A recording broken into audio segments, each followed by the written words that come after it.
Okay, so who wants to for?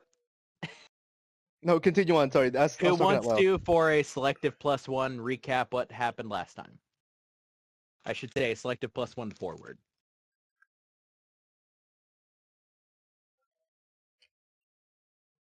We fought a bus. That's a pretty good way of describing he's what not happened. wrong.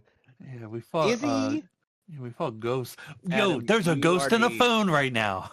Adam, That's you already right. And in a input, bus battery. The YouTube. What about the YouTube? I was saying that Adam already has a +1 in the pocket for the YouTube recording. Or actually, yeah. So we had we were able to trap the two spirits into little boxes, and we have now trapped two entities of energy, and we understand that there are more of them, and I think we've kind of determined that they're trying to collect, or there might be like a large number of them trying to congregate, and we are trying to nail down where that is. I can't remember if we actually made it back to the hospital or if that was just where we were planning on going. You are on the way. Doug, do you remember what's going on with your weird stuff currently? I knew I don't have a phone. Young onto that. Remind me, please. You are currently trying to head off the vision that you saw, and you used a hunch to know that you got to get to the hospital. Yeah. And then while you were going, I think you did a sensitive.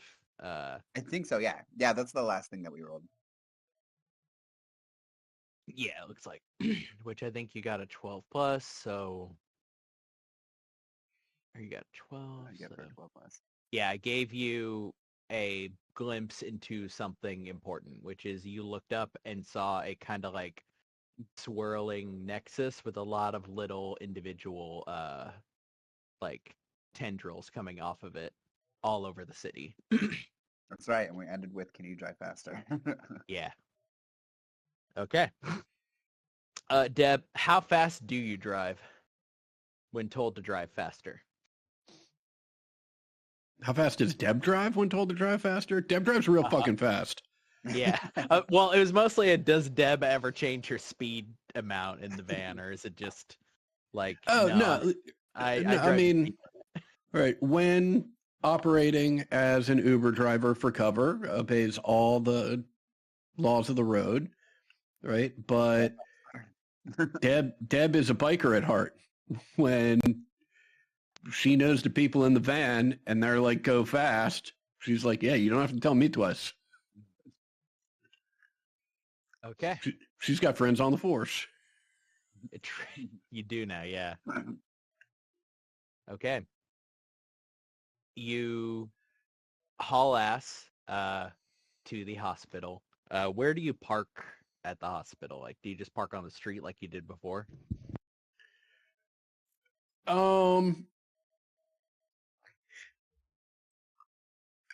I think given the urgency, well, I'll leave it up to you, right?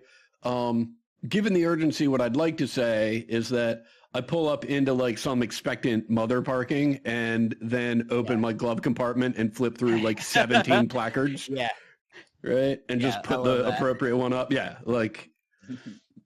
The other thing that all of you see, Deb, you probably clock it first because you're kind of, you know, that's sort of what you do, is there, without seeing necessarily what's happening yet, as you are approaching, you realize that there are people speeding past you, even as fast as you're going, they're speeding past you. And it's mostly what looks like the city water, light, and power folks. Towards the hospital or away from the hospital?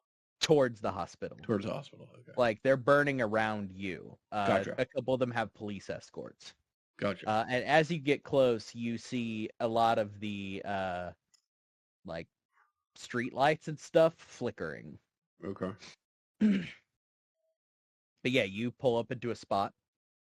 What's the move now that you are parked and at St. Setton's? You can look up and see that rather than being completely out, you look up and see a lot of weird flickering.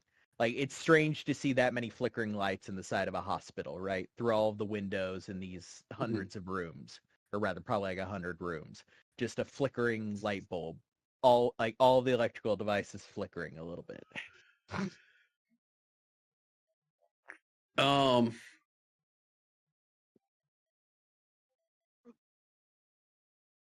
If you don't have an idea, I do. Yeah, go for it. I would like to use my new ability. Okay. Tune in. Tune in. Let's see how it goes. Weird. Yes, let's go. Yeah. Oh, that's a Okay. whole 3. Yeah. So what do you got? Where's the creature right now? Okay. You, in tuning in, you close your eyes, and for a moment you are looking at a room full of very loud machines, and lots of, it looks like probably it shouldn't be producing steam into the room like it is, but lots of steam all over the place.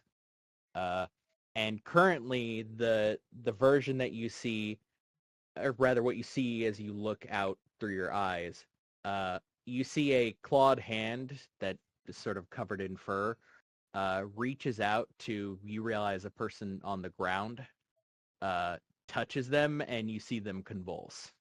And the answer to where they are right now is, as you kind of almost like sort of astral projection style, like snap back to yourself, you realize leaving its perception and coming back to yours, you just go straight up.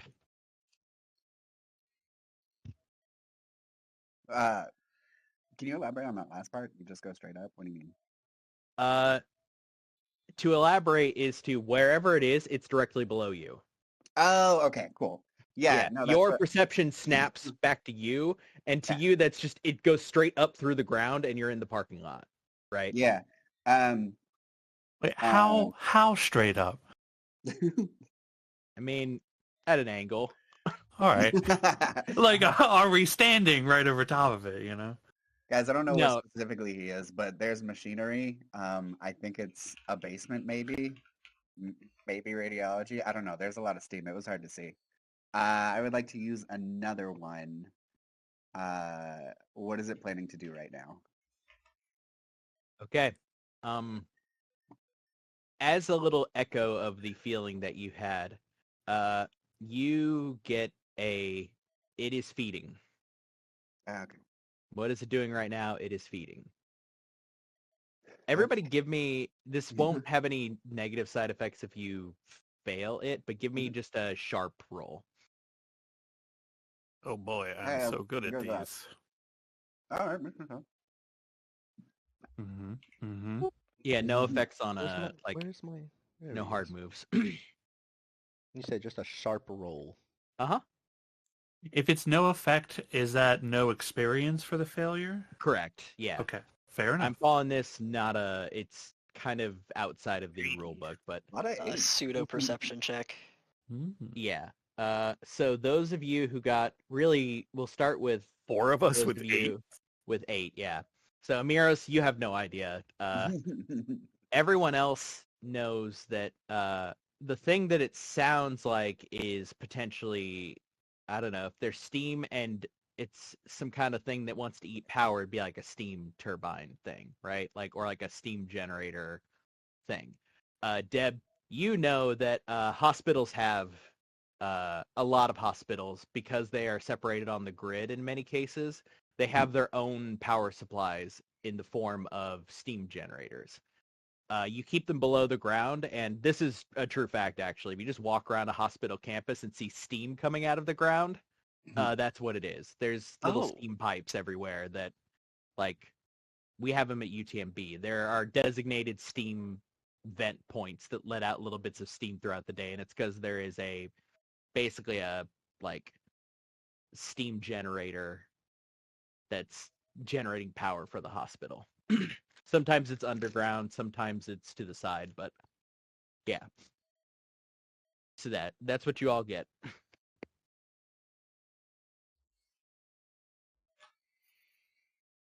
Well, I mean, does that mean we should be trying to find one of these steam vents? I think we need to find the steam trunk distribution venue. There'll be a path down to the steam generators from there. That sounds better than trying to go down a pipe. So.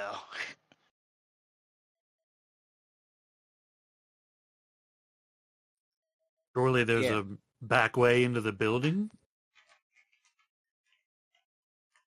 Let me try one more thing. Uh-huh. I'm sure. I'm going to use one more. How can I attract its attention? Electricity. Okay. A lot of it. A lot of electricity. Okay. Yeah. Its entire motive for being is to feed. And the only way to attract its attention is to give it what it wants. Yeah.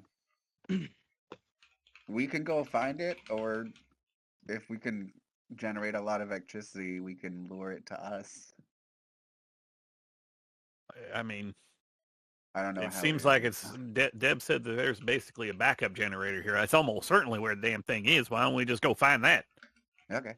Or find somebody who can tell us where that is. I imagine there's a maintenance or something.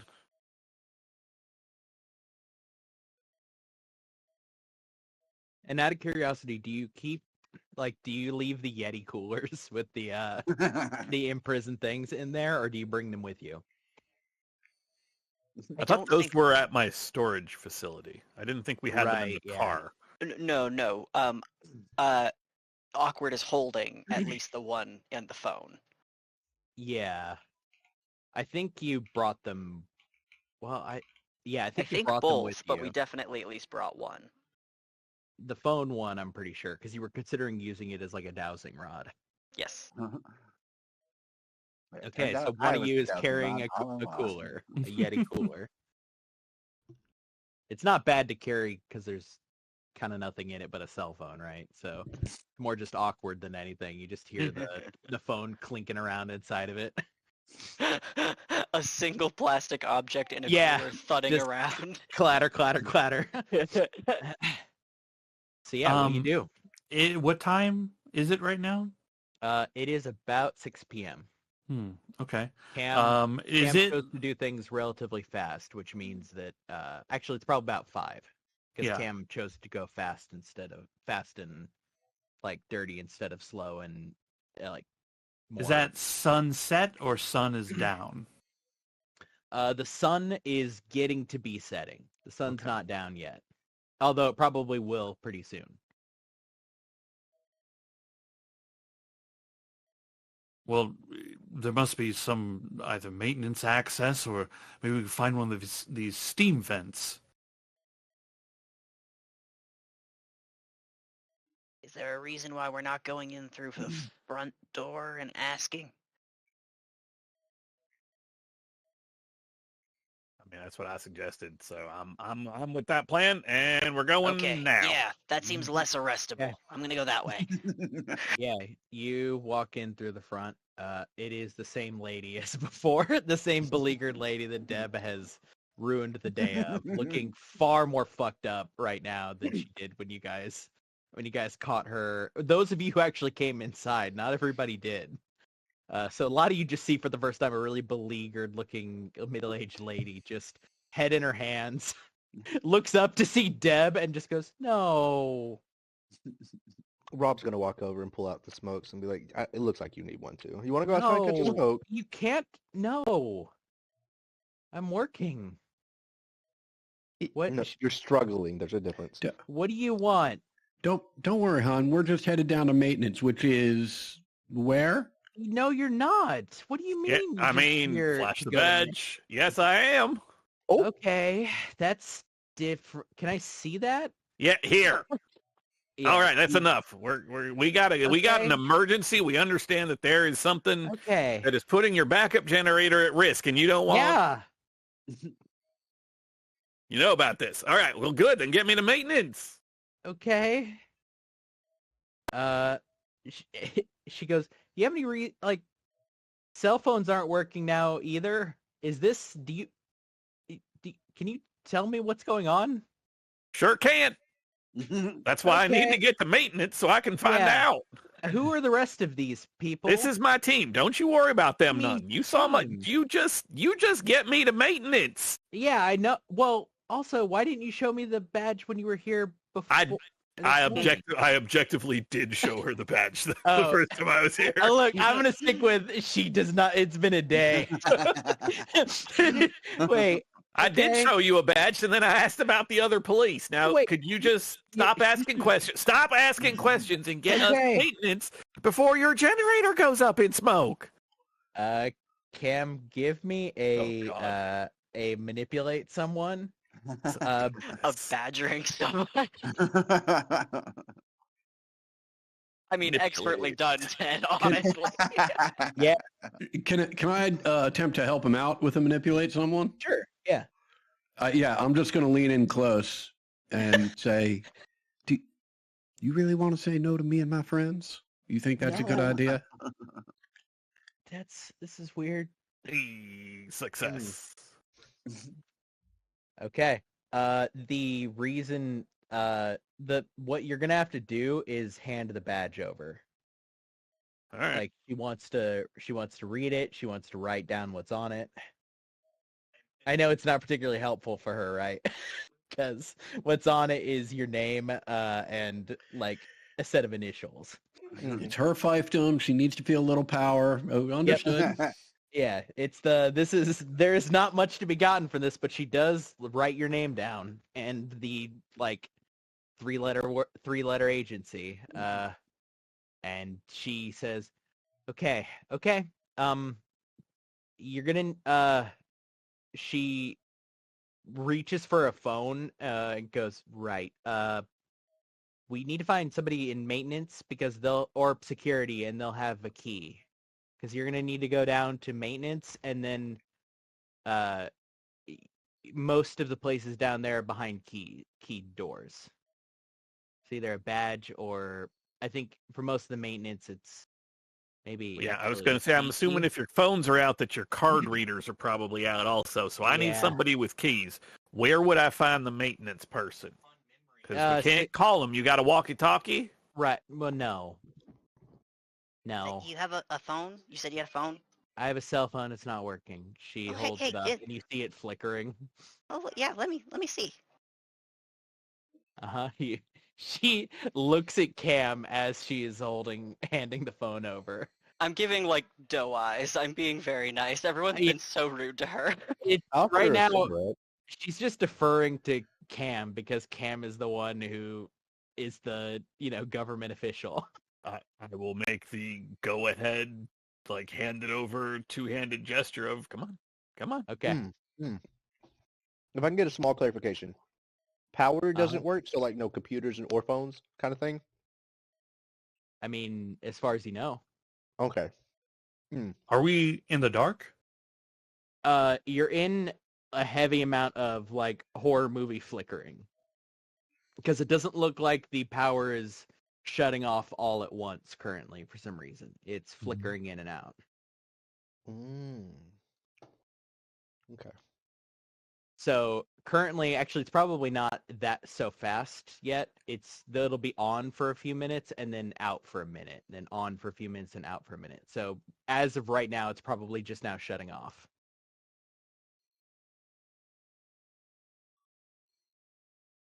We should move quickly. Yeah, that takes away what I was about to ask. I'm gonna stick with y'all.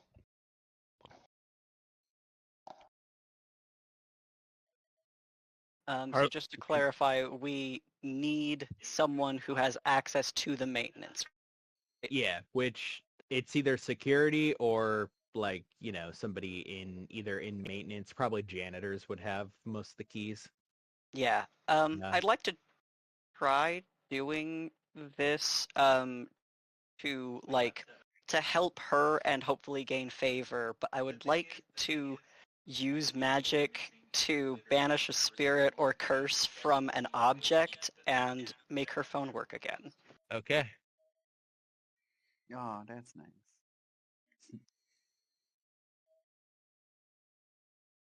I would like to use luck. Uh-huh. Holy. Oh, Okay. wow. Okay. It does it. Ah. Phone stops flickering, comes back on. She takes it back from you, looks at it for a minute, goes, so nobody with cell phone. Okay. She calls. It doesn't seem to go to any kind of like answering or anything. Like she calls, it rings and rings, and then she hangs up. After a few minutes, a older looking janitor comes like moseying around the corner. At this point, the like light is completely out as he is like rounding the corner with his mop on his shoulder. And you see he is looking down at a pager in his hand and like smacks it on his palm a couple times and like frowns at it as you can see the lights just flickering randomly on it. And he goes, hey, you did you need something? Oh, how y'all? I don't think we're supposed to have visitors. Looks at her. We're not visitors. I'm here on official business, and we understand you're having trouble with your generators, and so you can see your friends there. It's got my badge. We'd like to get down there. We understand that there is a potential attack. Okay, yeah. Well, some of the city folks just came through here. Well, they didn't come through here. They went around the service entrance, so they went right there. But I could take you. Yep. Faster the better. Okay, yeah. I mean, how fast can you run? Because we could take the No, elevators. Well, no, the elevator's not working all the time. Stairs it is. Turns, goes walking to a stairwell that's like positioned kind of in between the elevators.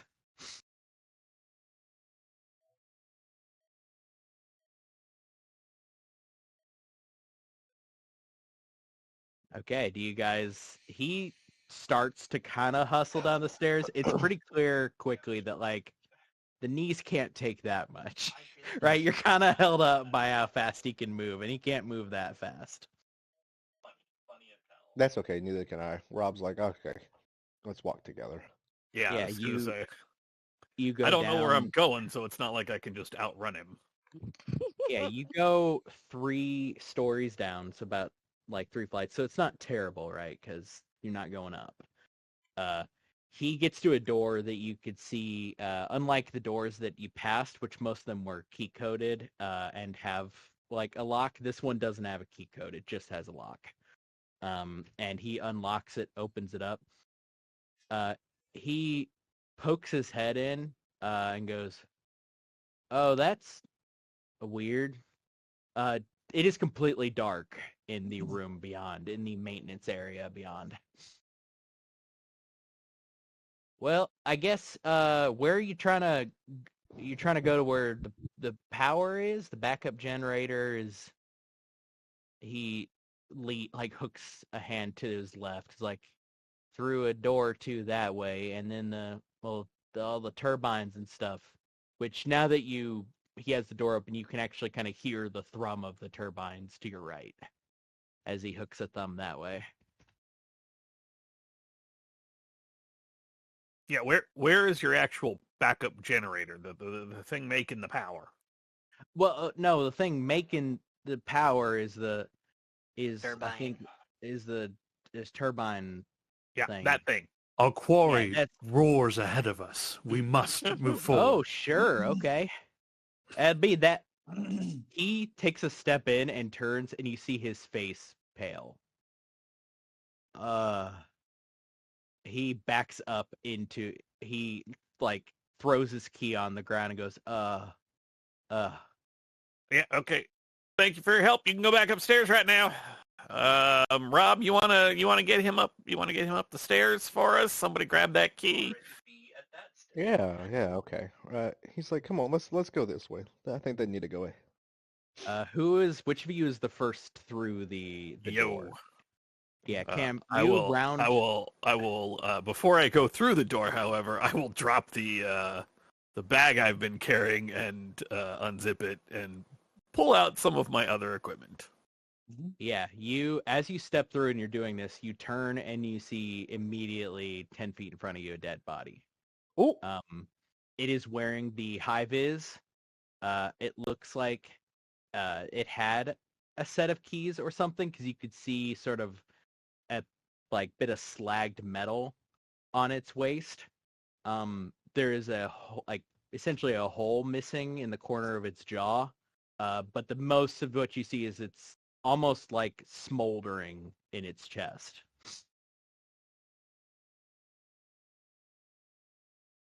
Smoldering like there's a fire burning, or like this person got crisped recently? That's a good question, because the thing that now hits the rest of you as Cam is around the corner is the smell of cooked meat. Ooh. Gross. Mm-hmm. I will give the room a quick sweep, and then, unless something immediately jumps out at me, I will. You could see the door beyond. There was a door handle. It has been completely slagged, basically turned into a liquid. Yeah, can we investigate the space closely? Investigate a mystery? Sure. Yeah, as you all step out, you all one by one see the body. I don't know how that affects each of you, considering some of you, this might be the first time you've seen something like this, but it's pretty gnarly looking. It's not a good death. I will put the gun back into the bag and say, all right, who needs a flashlight? I'm assuming we're going to end up dealing with some power outages. I got a couple in here. Remember that they look for power, so if they're looking to be mobile, they might jump into one of these. Yeah, I'd rather have them in this little, 3-volt D-cell battery than in that. Yeah, good point. Plus, if they can even sense this with the generator coming on and off, I'd be kind of surprised. Awkward, is the thing in the phone talking to you at all? Yeah, I'm just gonna knock on the little thing that I'm holding. Hey there. There's no response. I'll shake it. Yeah, the phone can kind of vibrate, but it can't move on its own, right? So it vibrates a little half-heartedly. If something could be said to vibrate half-heartedly. Yeah. Just a little. Not any way I can understand. Using my sight, can I see any spirits in here? No spirits as such. No ghosts or anything. Is there any magical influences? That I would ask for an investigative mystery. Okay. Yeah, let's anybody take a look wants around. To do those, yeah. Yeah. You said anyone can roll? Yep. Oh, no, every time. Damn. I have a +2. Oh, no! Come on, dude. Hold on. I need to write some stuff down. Come on, I think our flashlights explode. 2 of the flashlights do gutter out, Cam. So there's only one left, the one in your hand. When was the last time you changed these batteries? It sure is. Mine works just fine, and I changed all the batteries all at the same time. I don't know what you fuckers have done to my flashlight, but throw it back in the bag. We'll get it fixed later. Here, I'm going to hand this one off to you. Make sure you look at... Hey, Awkward. Yeah, fuck. Hey, Awkward. Yeah. You look around and the smell is starting to get to you a little bit. Now that you're paying attention, now that you're trying to actually look, and your eyes get drawn to the body, and it's one of those things where you can't really look away, right? You just keep looking at it. Okay. And the more you look at it, the more it bothers you. And the feeling you get is that you gotta do something right now. Like there's that feeling of like, I gotta go, right? I gotta go. And so your options are forward or back. I can tell you that forward is what I'd like you to do. Is just run through the door in front of you. Yeah, here's where I'm at. Uh-huh. Yeah. No, I get it. Because Awkward is a known coward. Right.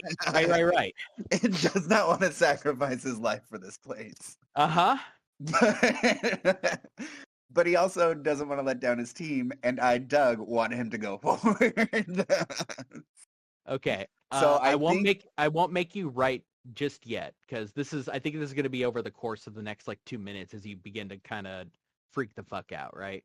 Okay. So I'll defer your decision for a moment while we resolve yeah. the other things that are happening. But I just wanted to give that to you now to give you a moment to think about it. Sure. Let's go with the successful roll from, goddamn, 3 failures is certainly something. The successful roll from Cam. What do you got for me? That was a 10, so I get Yep. 2 questions for investigate a mystery. Mhm. Oh God.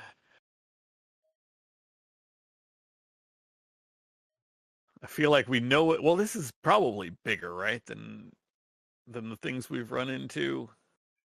I mean, It's in a generator, like a turbine. I mean,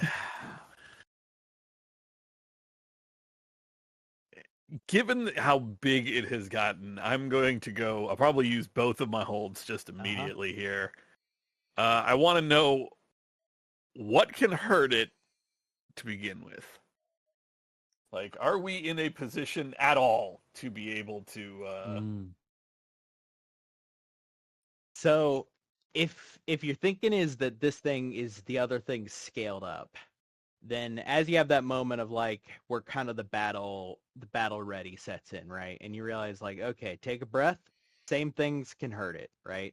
Rubber and silver. Doesn't matter that it got bigger. If it's the same kind of thing, it can get hurt by those, right? Okay. Rubber and silver, kind of the go-to, because things like this that you're familiar with, which isn't a super helpful statement because weird shit is weird, right?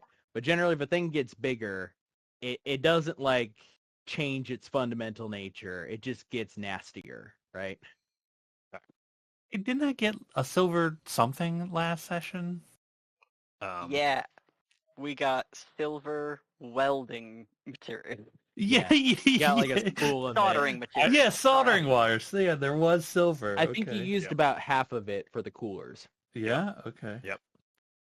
I'm going to go out on a limb here, and for as many times as Cameron has been sent to deal with werewolf or werewolf-adjacent creatures, there's a chance that bag has got some silver bullets left over in it, because that is... I thought your joke was going to be that he never packs for it. Oh, no. Cameron is still a consummate professional. Right. I was a little confused. What kind of gun do you have again? I have a 9mm. Okay. As my standard sidearm.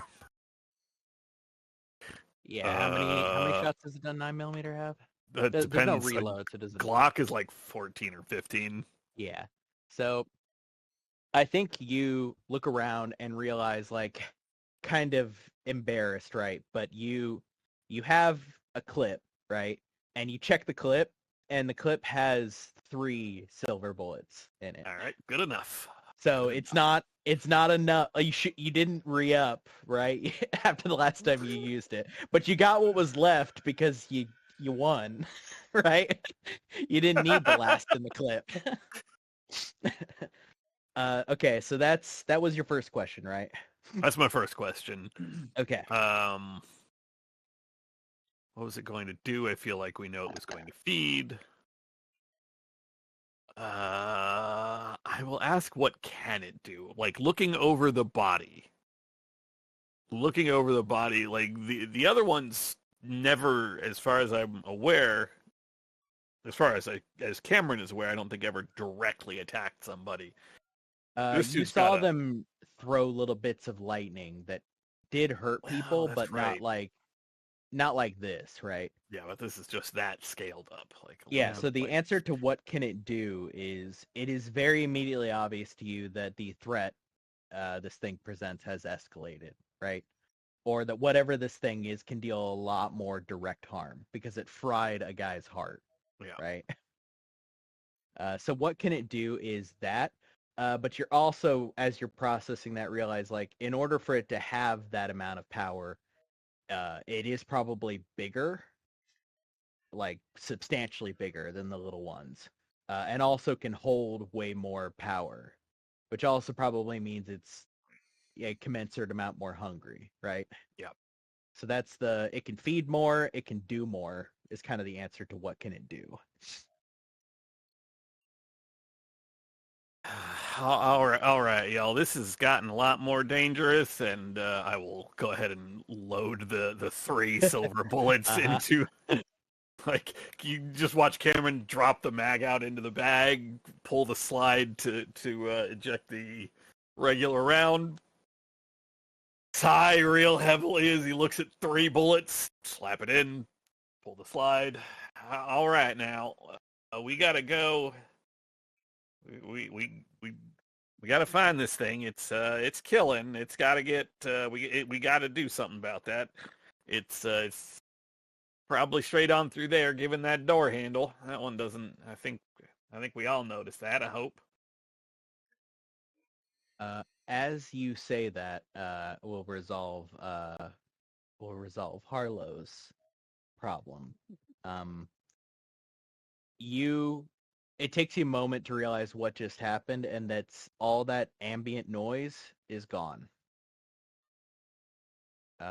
All the turbines shut down. So that thrum that you were hearing and could almost like feel in your chest, gone. And the other thing that you can see is although the door is fairly well sealed in front of you, you can begin to see bits of steam coming underneath it and coming through kind of some of the exposed hole where the door handle kind of is deformed.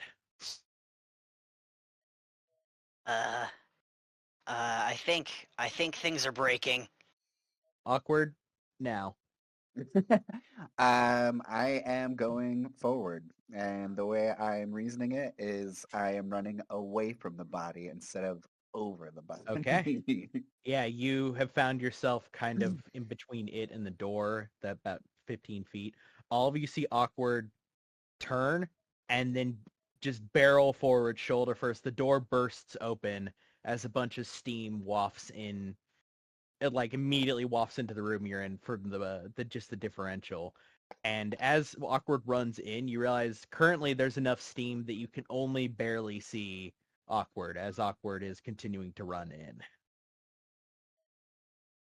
What does everyone else do? I will finish my... moves in water. Doug, mark an experience. Thank you. Awesome. Cameron will finish his sentence of "go through that door" right as he watches Awkward go tearing through and just, "I meant me first." Just go through. Yeah, we follow the kid. Yeah, the kid knows his way. I'm going to follow, but I am going to be a step behind as I am preparing some components. Okay. What about you, Deb and Rob? I was going to ask, am I back from escorting the individual up the stairs? Yeah, I think because of the amount of time it's taken, Rob, this is even crazier for you because you escorted him up like a flight, right? You came back down, you walk out, smell the cooked body, turn, see the corpse, see a little bit of the steam, hear Cam say that, Awkward's running. That's what you've got going on right now. It's just all of that in one moment. He just looks down. He contemplates it. Like, feels for the cigarettes and is like, I don't know if I should do that. Then feels for his camera and he's like, he pulls out all 3, or all 2, actually all 3. He pulls out the cigarettes, the backup like video camera that he has, and then the one with night vision. He just pulls them out and is like, all right, well, he puts in a cigarette and then checks the cameras to see which one actually turns on. Does Rob actually have... I imagine Rob has like a fucking... Like it's literally a tripod. It's just upside down. Like you've rigged it so that you can hold 3 cameras at once with one like pole. You're just kind of hanging on to the... You've like mounted it to like a hockey stick or something. So I have not thought of that. I'll be honest. So I'm going to say no. Okay. But he is definitely holding one So like you're under just his double armpit. fisting a camera currently. You got one in one hand, one in the other. He's got a smoke in one hand, lighting it at his lips. Right, The other that's one in one important, hand, right. and then one of them is putting under his armpit while he goes the cigarette. Got it. So chronologically, everybody hit. Or let's go to Deb first. Deb, are you running with them, or are you doing something else? Deb is gonna like take a few steps like she's gonna run with everybody and then realize that a couple people are hanging back and she's gonna try and sort of split the difference between the groups and gesture to those that are lagging behind, I guess Harlow and Rob, like, come on, let's do that on the move. Okay. So in terms of the packs, right, to array you guys out in kind of the order you're in. Awkward's out in front, then there's Cam and Amiros, and then there's Harlow, Deb, and Rob, right? As you got, like, kind of like right, good. a little bit. Hey, this is what I'm going to use for battles because we're going to do everything theater of the mind. But this is where we're going to represent how many things that you're fighting, what they are, and it's going to allow you to, like, target them easier, right? Because otherwise that would be a fucking nightmare. If you're like, there is, how many are there? Shit, right? This will be where I can lay it out for you. So Awkward. You have, as you enter into the steam, there's a moment where your glasses completely fog up, right? Like immediately fully fog up, and you not only can you not really see anything, now you really can't see shit, right? And as you're trying to like blink, the sight keeps flickering weird, right? Because in here it's particularly noteworthy the differences between what you can physically see and what you can spiritually see, right? Right. You continue to run and realize kind of with a start, like, why the fuck did I do that? As you turn, and as you're beginning to turn around to begin to run back, right? You turn and directly in front of your face, you see it's not the same size as the previous things. It's a little bit bigger, but I will put, I need a new channel for this, actually.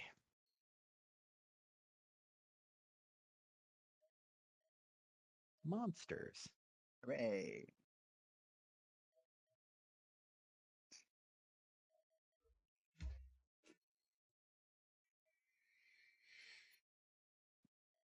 You see these guys. I put it into the... Oh, why did it do that? Boo. Gremlin. It is a gremlin.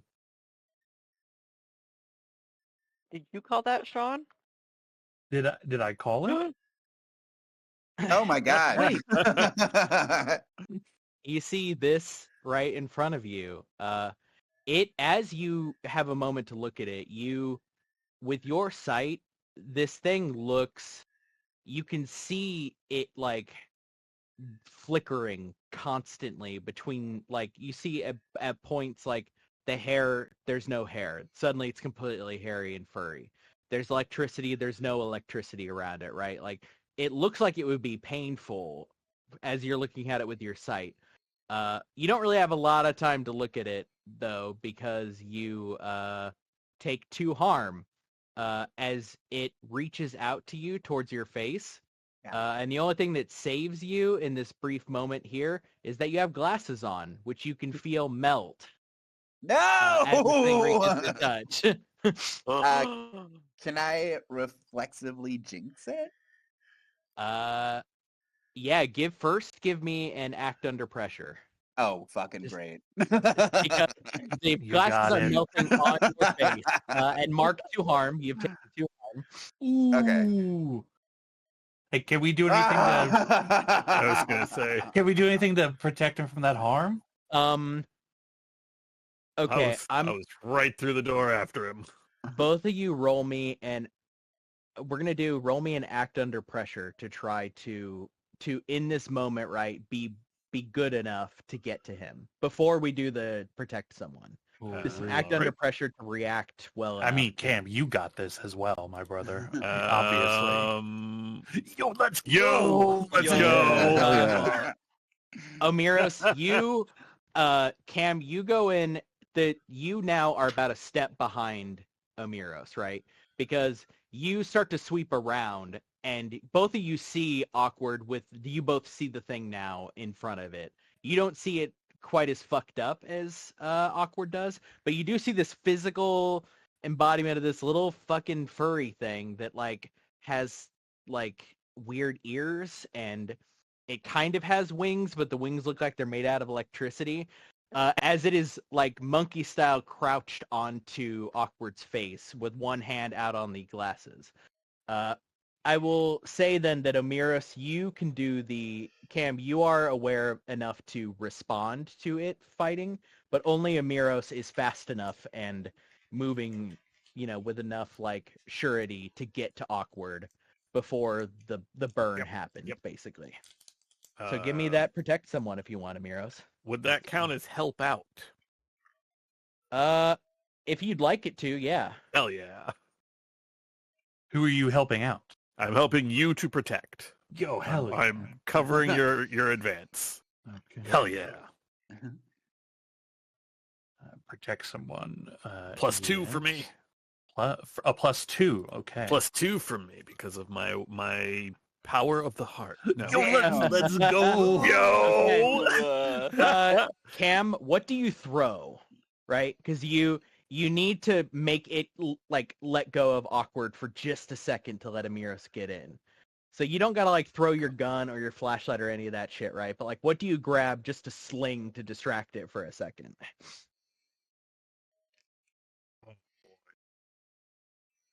I'm trying to think of what I'd have the working flashlight and my gun in like the two hands. So, Oh no, I handed off the flashlight, the working flashlight. I even said that.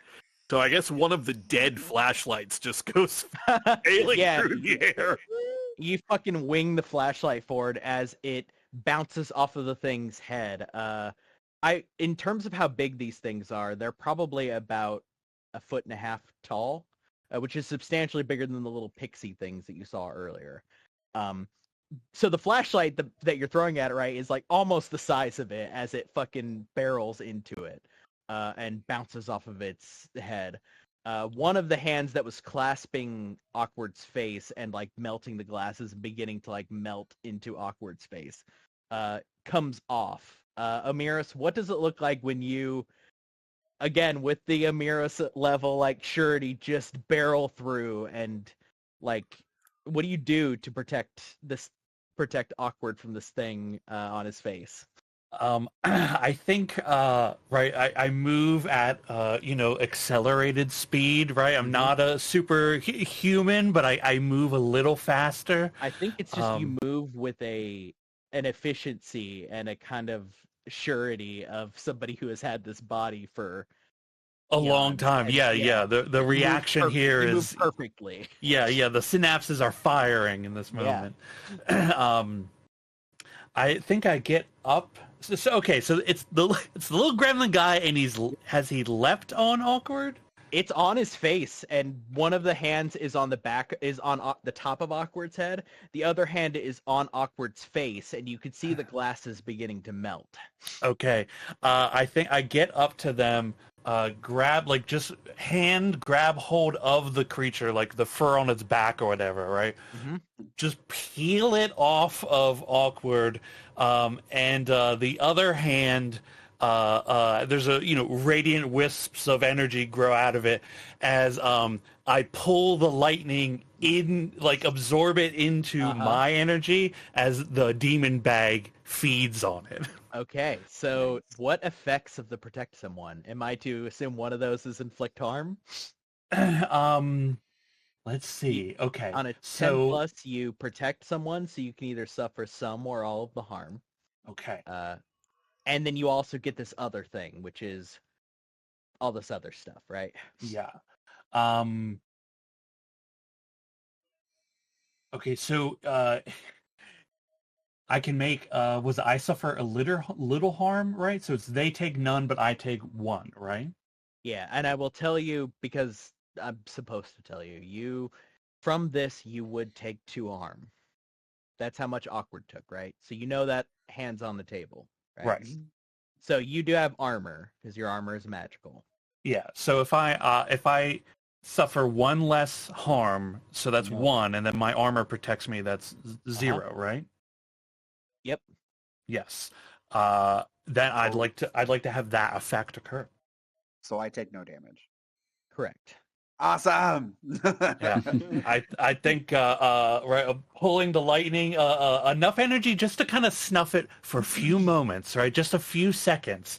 Tossing it to the ground as again, there's a radiant magic comes from the hands, and just say to it, "Behold, creature, you now face Omiris, guardian of the 5 demon bag. Steel yourself." In the background, you just hear Rob. What the fuck is going on? I'm going to do a 0 harm move to you here, which is Amiros. It is going to be momentarily inhibited. I think you've got like a foot on its leg as it's trying to like get away, and your arms are outstretched, right? You are siphoning its energy away from it. Yeah. Which just means momentarily you are locked in this struggle with this thing as you are like tearing its essence away, right? Okay. Cam, at this point, then actually we'll do the 3 of you in the back. 3 of you in the back are just now getting in time to see Amiros has one of them like kind of pinned to the ground as bits of electricity are flickering out of them into Amiros's hands and then kind of coalescing and swirling like a funnel into the bag.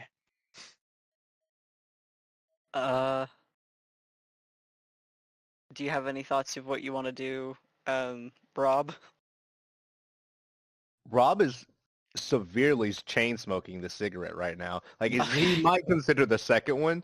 He's trying to get the cameras to like make sure they're working, but for the most part, he is trying to understand how and who in the fuck is he really friends with right now that they are fighting an electric flying fucking gremlin, because that is baffling to him.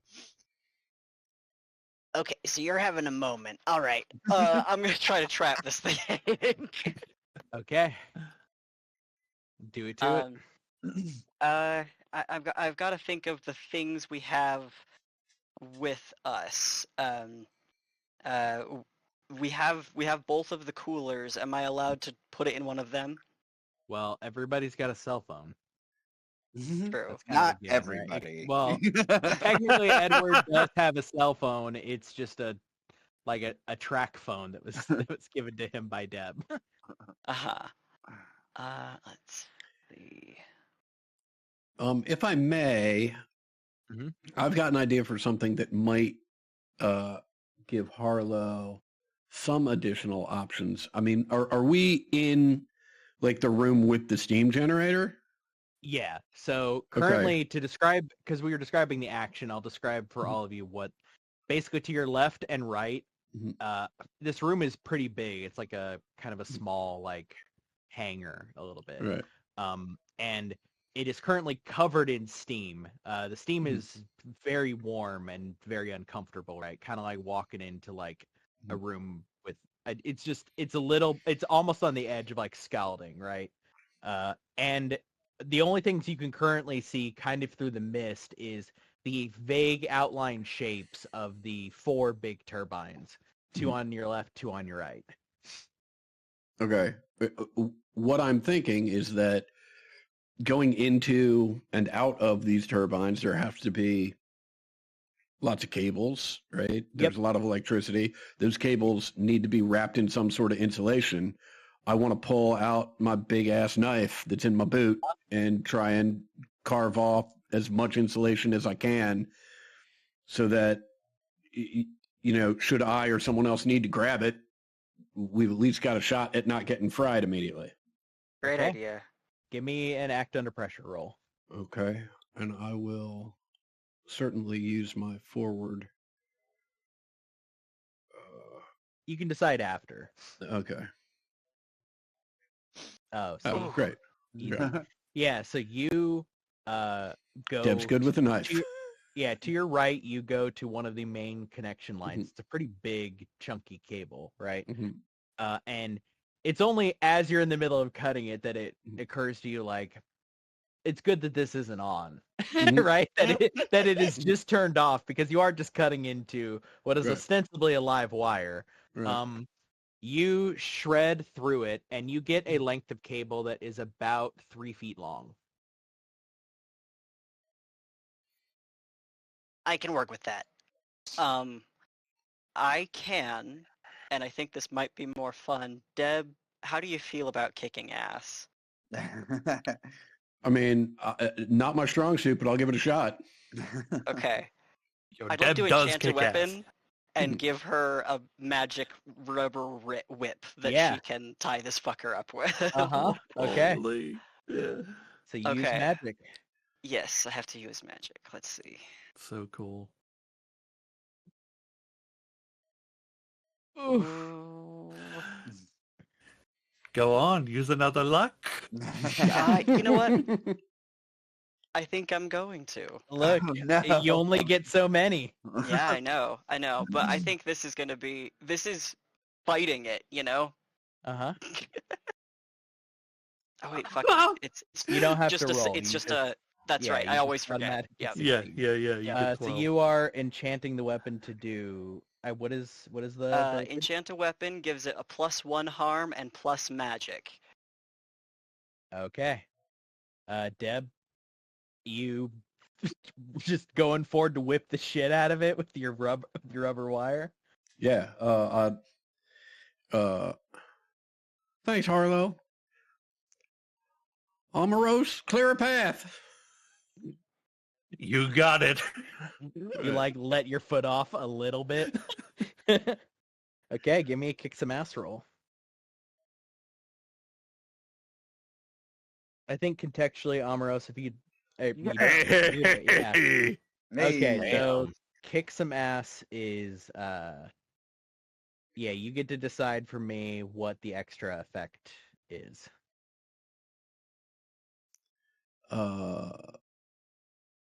Let me read the.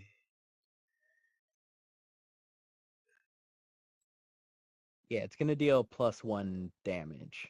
Okay. Enchant.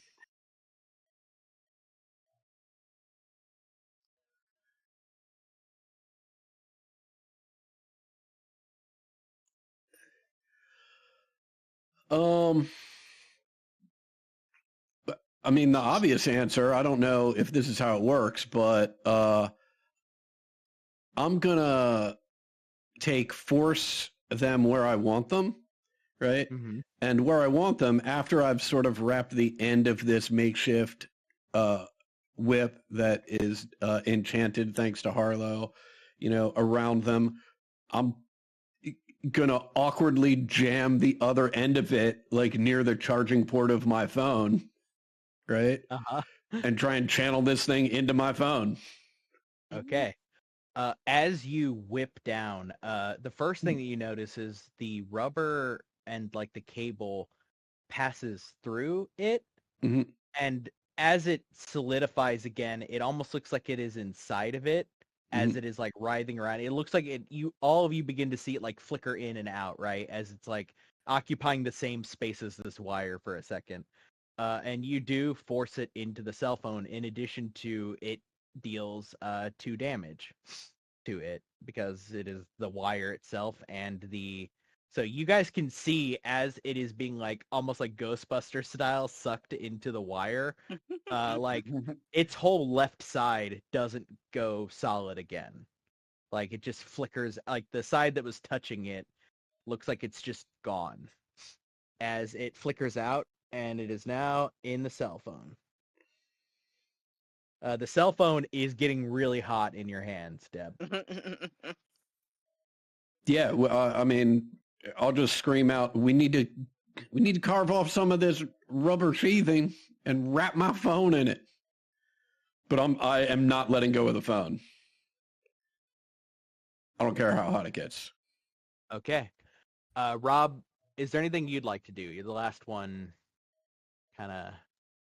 No, he's really just trying to make sure he gets the video evidence of this, because this is insane. He just saw Deb walk up and whip a lightning gremlin, and now it's solidified, so it doesn't look as it's probably still not as recognizable. But what did I just say? As recognizable, but it's solidified more, so it might be more creature exposure that he can show evidence of. Okay. Awkward, do me a favor and give me just a sharp roll. Wonderful. No result of it if it fails. Ah, damn it! Yeah, you don't know. Is there anything you'd like to do as the glasses, my friend, you're gonna have to take off. Throw them. They do not fit anymore. Off my face. Yeah. As Awkward throws them off, because they were pushed into Awkward's face, there's kind of like a heat rash in the shape of the big like sunglasses, like above your eyebrows, around down under your cheeks. It's like the opposite of a sunburn when you get glasses. Yeah, exactly. It's got like one blister that's like starting to form over by your eyebrow. Yeah, can I use I just want to use the site to make sure this is the only lightning gremlin we have in this room. Okay, give me a read a bad situation. Wonderful. I mean, you mean read a situation. Yeah. Oh, wait, I'm good at these. Wait, does this technically count as my earlier tune in where's the creature right now? No. Damn it. Well, hold on. Does that give you anything? Like I have a forward? +1 ongoing while acting on the answers. Oh, then certainly yes, it does. Yeah. Yeah.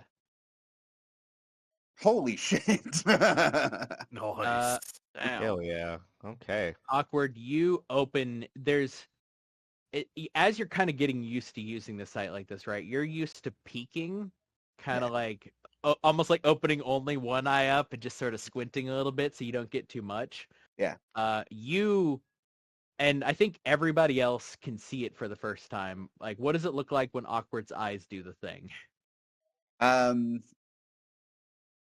Originally I said they go out, but I kind of like it turning into like this like very shiny, almost like a jewel blue. Just the iris is like going completely shiny blue. Yeah, I think as they go shiny and blue, in the effect it has in like the weird fog here, right, is almost like as it like refracts a little bit off the fog ground, it almost looks like your eyes are smoking. Mm-hmm. Everybody else who is looking, so Miros and Cam for sure see this as Awkward opens his eyes wide and turns around in a full circle. Ask me the questions from that read a bad situation. Oh shoot. Yeah. Are there any dangers we haven't noticed? Oh yeah. No, great. What's the biggest threat? Oh, I'm glad you asked. Do you got one more, or do you want to hold it? Hold on. You want to hold my for best way out? What's your best way out is to run back through the way you came. Okay, cool. What's the danger we haven't noticed yet? Hold on. So okay. Those are the three questions. You'll get you'll get a +1 forward to anything involved, which does technically stack with your +1 ongoing for the tune in. But we'll talk about the context of that in a second. I will show you what you see, which is you with your sight through the fog can see up. One of them is up by you. It looks like it must be like rafters or something above you. There is another one of these little ones. And so the things you haven't noticed yet is you see two of those. Wonderful. One of them is about 20 feet above you. The other one is across the room, staring at you. And you said there's a big one too? We'll get to that. Okay. 1 second. I'm assuming he's the biggest threat. Yeah, it sure is. So these are the two that you see. I put them up on the top here, just so you can keep track of them. One of them is like over in the corner over there. This is the one that is directly above you. This one up above you here. Yeah. And the one that you realize you know why you didn't see it. Because the turbine that's on kind of the opposite side of the room from you, the one on the right-hand side in the corner, is like, you see it still has some power in it. And the reason you could see that is because you could see the thing inside of it, which is this guy, who What is the about fuck? 6 feet tall. No, wonderful. Hold on, I'll post a picture of this guy. It's Big Gremlin. Hey, so I'm gonna apologize in advance. I did not build Rob to help at all in a fight. So Yeah. I'm that's fine. running. So awkward. The good news is that depending on what you say next, you guys won't be surprised. Yeah. Yeah.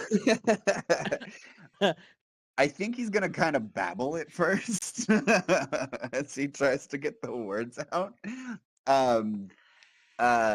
And then just yell, more, like it. bigger, more. I like it a little bit like it's hidden. It's just a little bit off. He's sneaking. And I am running back on my way out past everybody. And is there any specifically like chasing me? Yeah, give me an act under pressure with I was gonna try and jinx it. with a well, you can jinx it as it is the one above you. You realize it sees you and it sees that you saw it as you looked right at it, right? So it drops down from the ceiling to try to get you. Can I get a +1 because I knew where it was at?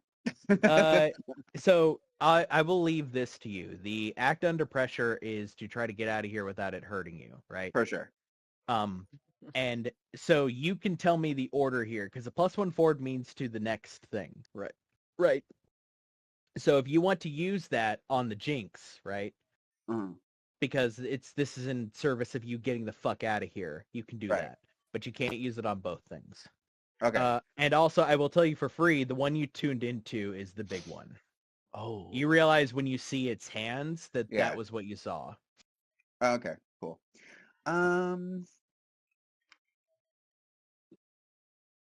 I think I'm going to use it for the act under pressure. Okay, so give me the jinx. Oh, you want the jinx first? We'll do the act under pressure first, actually. Yeah, because I was going to say I'm trying to run away, and then my jinx is to stop it from chasing me. Or the jinx may, if you do well enough, the jinx might not be strictly necessary. Okay. Hey! Okay. It's a mixed success. Yep.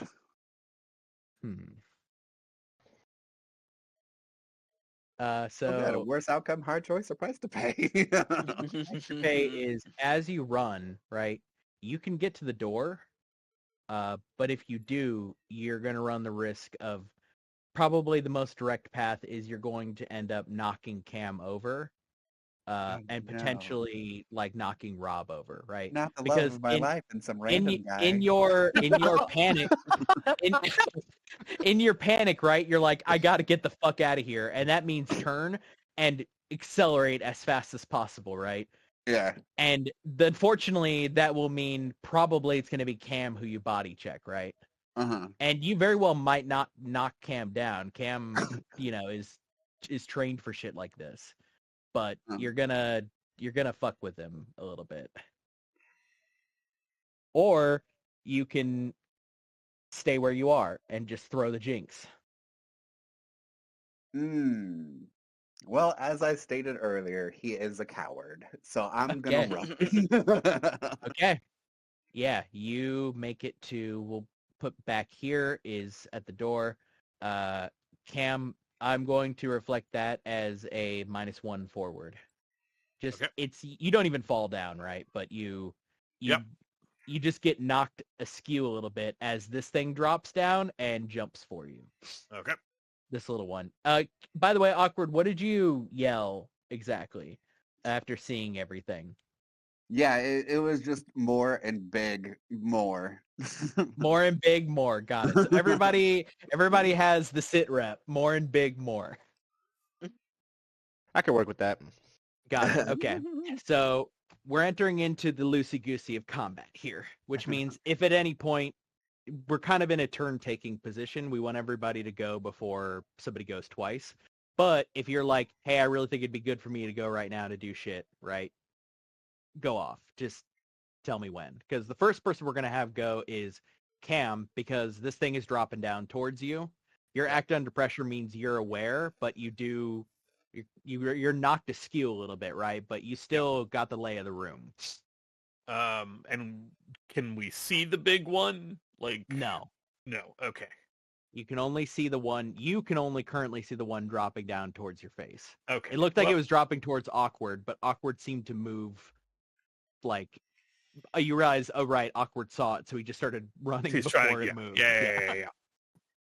I think it might be time to kick some ass. I have a gun. Hey. Said gun has silver bullets. Sure. Said silver bullets are supposed to be a weakness of these things. Mm-hmm. So we are going to shoot. I know I'm at -1, but we're going to try anyway. Mm-hmm.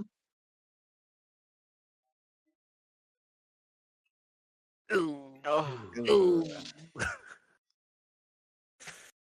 You take it? Hold on, because I only have 3 of these bullets. Uh-huh. I know there's one in a phone. I heard more and big. Oh man. Yeah, and you No, don't see the I'm big not one. I'm not gonna do it. You're not gonna look? I'm not gonna look. I'll just mark the XP. Okay. 1 bullet down. Yep. Yep. Cameron knows that there's more. That's it. That's all he's got. So. Yeah. Let's see. I gotta remember if there is specific stipulations for failure on kick some ass. Nope. Okay. Awkward. You realize as you are running, you turn to look as you get to the door, right? And you see the other one that saw it, that you saw it, right? You see it dropping down on top of Rob. So what we're going to do here is that 2 sets of 2 harm, 1 for the failure for Cam, escalating that in a way that you don't like, as you see this other one drop down from the ceiling. Cam, you're going to take 2 harm. Okay. But you're armored up, good. right? Oh yeah. So I've been wearing my flak. It drops down and you see it grabs onto your chest, but you're insulated, right? So it's just burning the shit out of the clothing. Like currently your shirt is like almost catching fire as it's the only thing that can kind of, process the electricity currently. Is this to me? No, you're going to take 2 harm too, Rob. But you don't have any armor, I don't think. So No. But can I use this? No, I don't. Not Net Friends. Where's it at? Can I use this? Can it save me? It won't save you here. Damn. In the speed we're at, you're gonna take 2 harm. I will say anybody who would like to protect someone can do so. Omiros, you are close enough to, yeah. Yeah, I'd like to try. Uh-huh. Would, but I'm far away. And you're a little occupied. You got 1 on your chest currently. Okay. Well, it's the choice I think I'm going to give you a lot, which is as it's dropping down, you realize you're just going to have to sort of shove Rob away, right? And you're going to have to take the hit as it falls down. Yeah. So you take the harm. As Rob gets sort of shunted away, as you drop, it drops down in front of you, you take 2 harm. Okay. Reduced to 1 because armor, right? Indeed. Yep. Okay, cool. I understand. Yeah. The effect as it drops and goes for you, Amiros, is it goes incorporeal for a moment, and like you feel the surge of it like pass down and through you, but you can feel it kind of ripple across the outer layers of your cloak, right?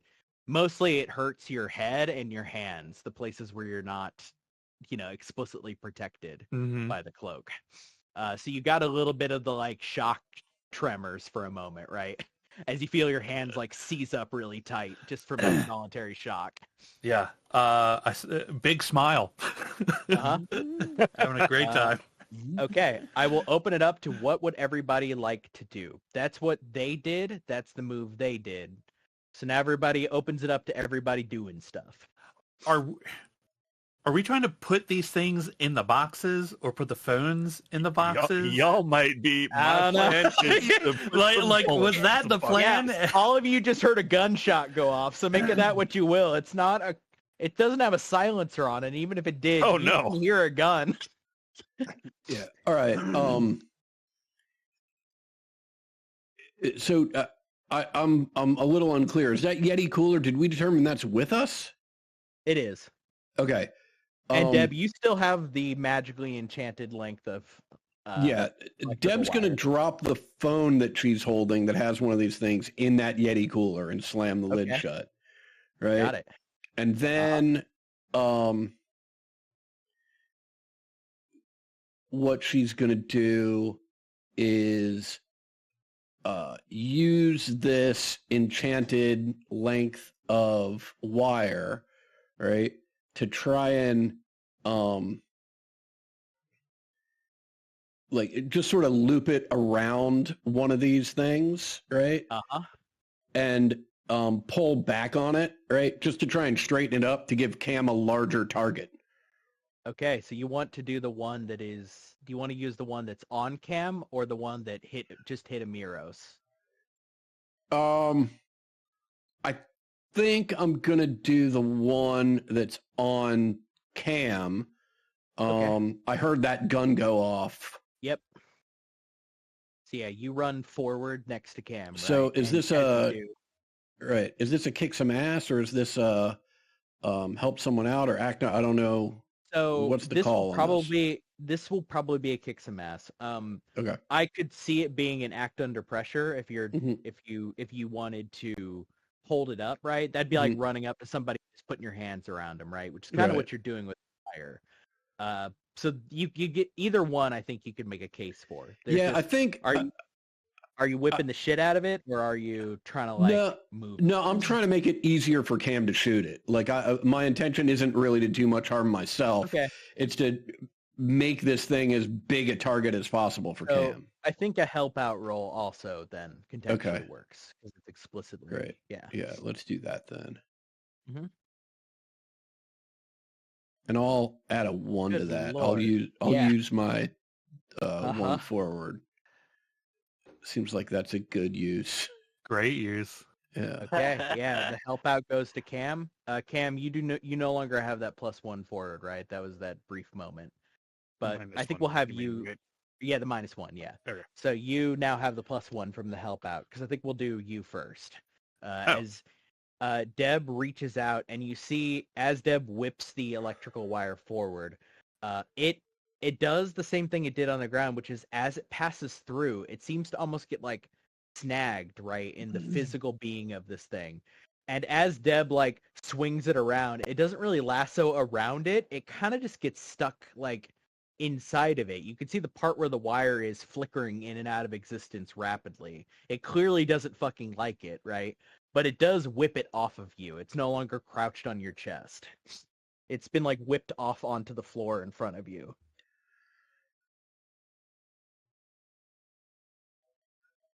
Sounds like it's time for it to get shot. I hope. You kick some ass. I'm gonna try. Okay. Oh god. You guys rolls +1 tonight. You guys are trying to power help. level tonight. For real. I do. Yeah. Thank you for the +1, taking that to a full success instead of. Hell yeah. You should all be marking experience for the record, right? You are. Yep. Okay. Good. Yeah. Good.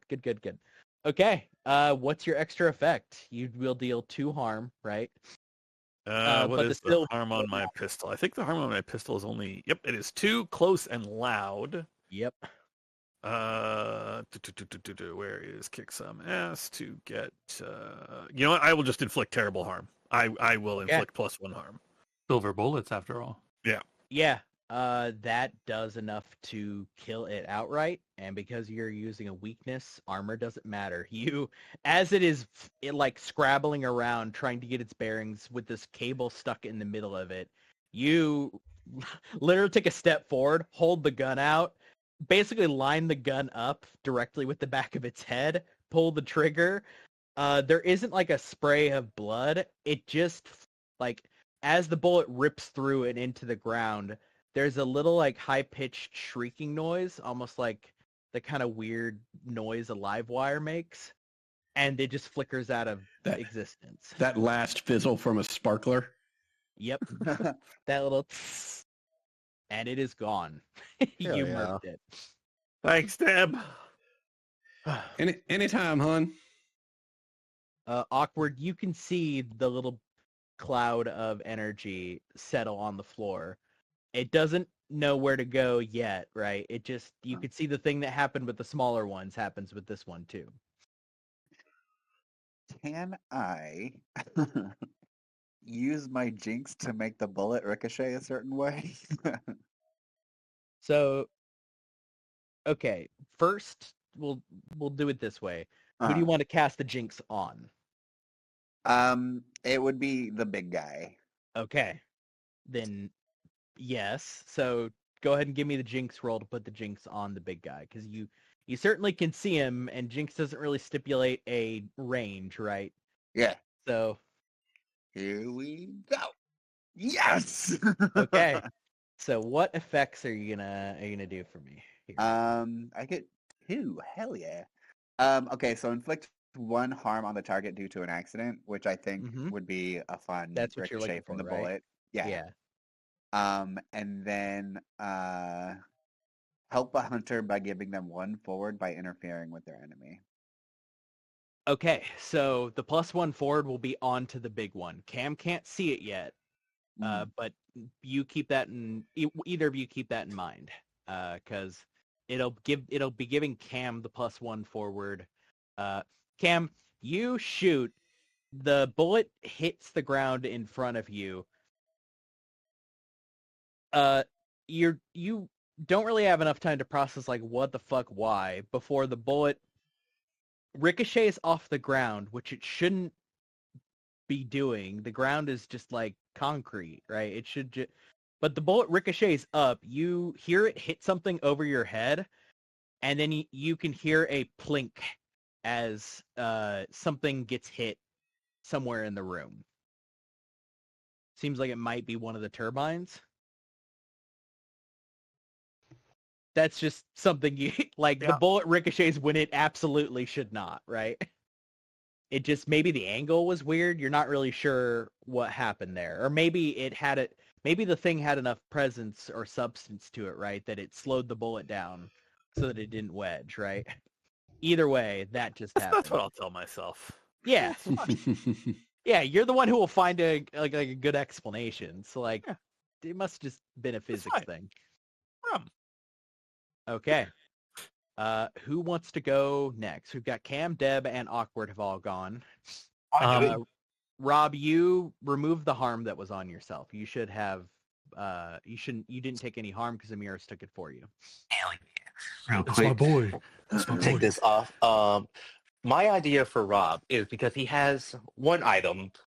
He's gonna hurriedly, after he gets pushed over by Amiros, he's gonna hurriedly drop one of the camp, like not drop it, but like, set it on the ground real quick. Set it on the ground real quick and turn around and look at Harlow and pull out his bola because that's the only thing he's got. Oh, I'm sorry. I didn't go back to you. You said you potentially want to do your trust your gut as well, right? I'm sorry. What was that? Earlier on, before everything got fuck you because you almost got hit, you linked trust your gut because you said you might want to do trust your gut. Do you want to, or do you want to do the bolus thing? That I'm sorry, repeat that last part. I got off my Wi-Fi. Do you want to use trust your gut or do what you're currently doing? I want to go with the bola thing. The trust your gut Okay. was only if it could save my life. Got it. Okay. You got a for the bola in bola, your hand. yeah, like it's all in like one like swift motion, which he's not going to be good at. Also, if you don't mind rolling this for me, he is going to put down the camera very fast and hastily pull out the bola and try to throw it at the thing that's touching Harlow to see, because it's not metal. It's like rope and whatnot. I will say the one next to Harlow, I should put a little thing on it. It's in a cooler. So okay. I'll put a little net on it. It is currently in the cooler. Yeah. There's one next to us, though. Yeah. Yeah, I know, but I thought Harlow was Yeah. No, you're right. Yeah. You want to throw the bola at the other one? Yeah, he's gonna like, instead of dropping the camera, he's gonna hurriedly scoot back then, like 2 feet, and then try to like hurl the bola at this one as like an attempt to make it leave him alone. It does nothing. Yeah, what but the fuck does this bola even do? Zero bolas, slow, they do nothing but make them slow. Yeah. I mean, it's a weapon, right? I mean, without harm, yeah, it just wraps them up. Yeah. So I think in this case, give me. This isn't really. Give me an act under pressure just to hit, which you said you need me to roll it for you. Yes, please. Okay, sorry in advance if. That's fine. I'm sorry, I rolled 2 1s. Oh no! Can I use a luck? Is that what those are for? Yeah, you can if you want. Yeah, you just get a 12 Yeah. on it. Yeah, I would rather have a luck. Let's go with that one. Anything is better than 2 1s. Yeah, that's fair. I'll mark experience down for you if you need me to. Okay. Wait, do you still get experience if you spend a luck to make no, a success? You don't. Oh, damn. I was hoping. Sorry. Damn No, that, yeah. Okay, I will reflect this as Amiris will have a +1 forward if the goal is to kick this thing's ass, right? Because the bolus like twirls around it, and you can see it's kind of the right material. It does have some rubber. The balls on the end, clearly it does not like. But you can see it's not going to keep it forever, but it is currently like wrapped around it, right? I got it. I got it. Rob, I look at you. Amiris looks at you and says, "That is a great idea. When dealing with thunderlings, you have to remember to use the silver. I like to use the solder wire to wrap around this thing. Use the last of what we have to try to contain it. I feel like that is there's a kick some ass that's like put it where I want it. Yeah, go ahead and kick some ass. Yeah, force them where you want them. I think I want to force them there. I thought you were going to wrap it around your hands. Just to like punch and then to, just start beating the shit out of it. Yeah. Well, I'm remembering that like I remember that his idea was to not like try not to kill them if possible, because he has some kind of memory about that. Okay, but I do get a +1. You had a memory of trickster spirits that like yeah, like but you know I feel like it wasn't so. Yeah, I feel like they weren't so bad. But anyway, okay, it's an 8.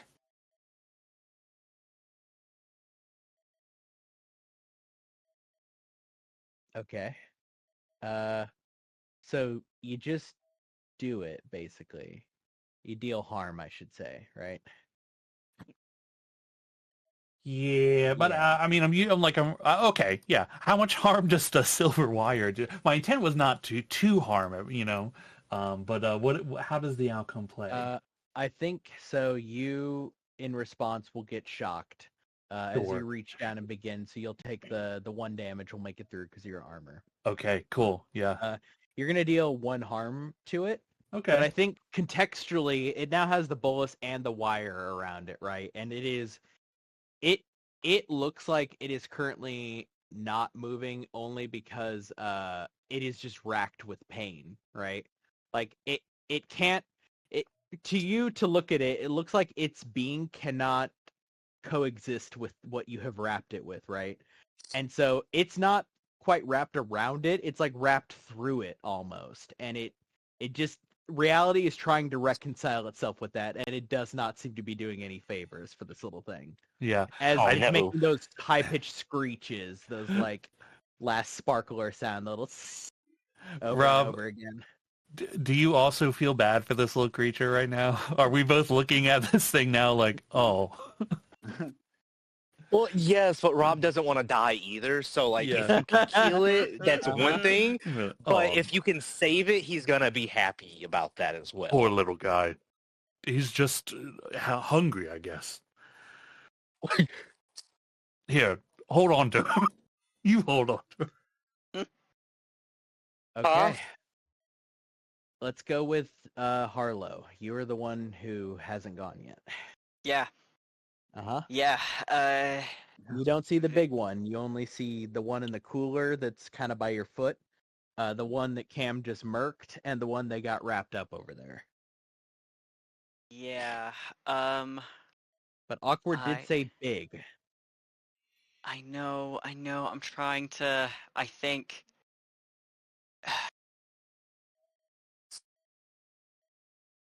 I guess I should know, I guess context matters if we know if it's corporeal and invisible or if it is incorporeal. At the moment, you don't know, right? Okay, yeah. Awkward didn't have enough wherewithal to, like, shout out the specifics. Yeah, let me just check moves real quick to see if we have questions we haven't had asked yet. Yeah, I mean, you could go for read a bad situation, right? Which could potentially find the thing for you, right? That's a way to resolve that or to know where it is. Yeah. Well, let's see. Reading a bad situation in the midst of combat is an incredibly useful thing to do, just minute by minute. Yeah. I guess I should ask as like gameplay, is it redundant to be asking the same questions in the same situations? Like, even though we understand there's a bigger thing around, is it redundant to ask like dangers we haven't noticed to get precise location, or is that what you are expecting to have out of moves? So the thing that makes it different is you get a +1 ongoing for read a bad situation, right? Mm-hmm. That information is useful. So that information is useful to Awkward because Awkward asked those questions. If you ask those questions, you would get a +1 ongoing because you know the answers. Right. Okay, so it is useful to ask redundant things sometimes. Okay, all right, that's important. Mm-hmm. Okay, in that case, I would like to read a bad situation. Okay. Which is sharp. And I'll take it.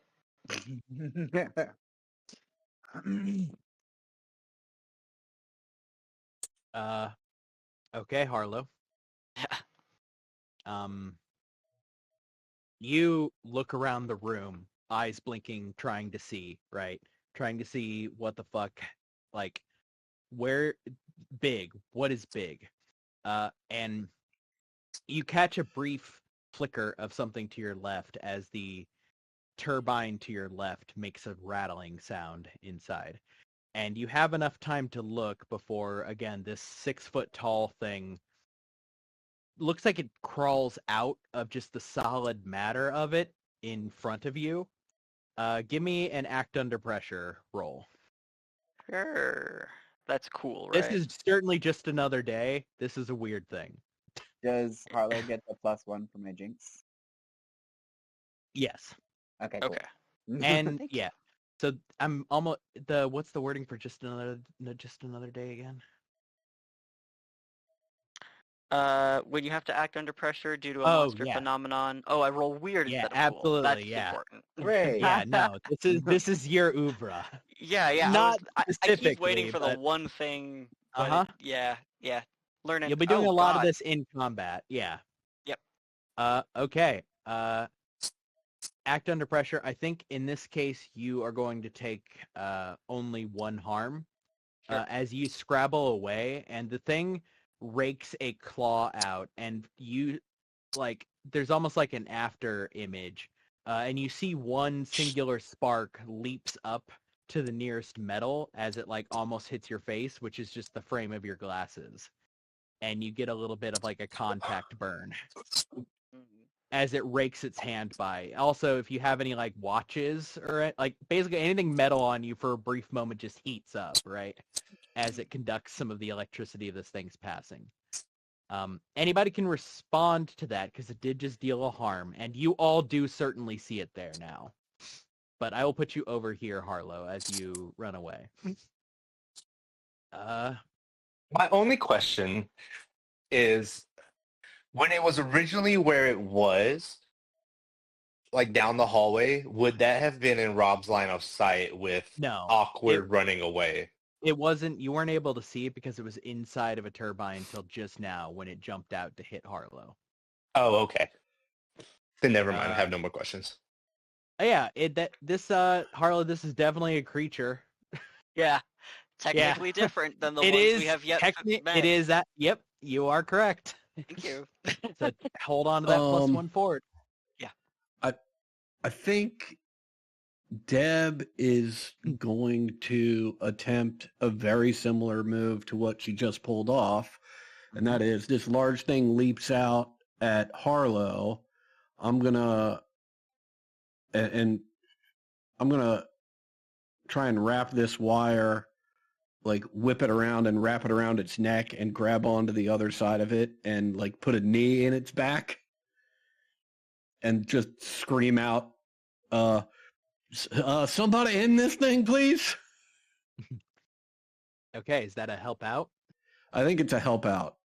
Because again, I'm not really trying to do damage on my own. I'm trying to make it easier for others to do damage. So let me give this a shot here. As Deb is moving, I'm hoping Cameron can get in the way to do a protect someone. So currently Deb won't take damage yet. I meant for Harlow.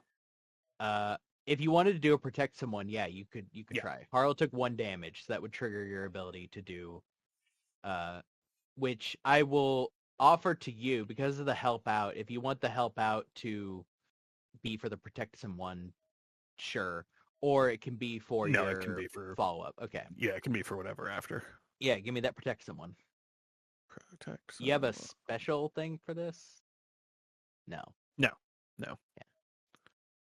This is just a regular. Hey. Okay. Nice. So what's the effect you would like? I have to. Oh, that's right. I can just open the thing in here. All impending danger is now focused on you. Sure is. Oh. Okay. So Deb does a help out. I will leave it to you then, since you're currently in the mix here. All danger is definitely focused on you. What do you do? How much am I? Only 1 harm made it through to Harlow, so you're good on that. So that'll bounce off my armor. Harlow managed to dodge. So yeah, Harlow goes back up to 6, bounces off of your armor. All good.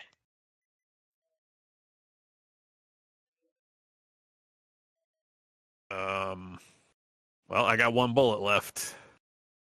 I got 1 whole bullet left. Okay, you gonna kick some ass? I'm gonna try. You have a plus. No, you got. Wait. No, you got the +1 for shooting the little one. Okay. Oh, so there's no plus. This is just straight. Well, no, you should have the There was the +1 for the help. help out.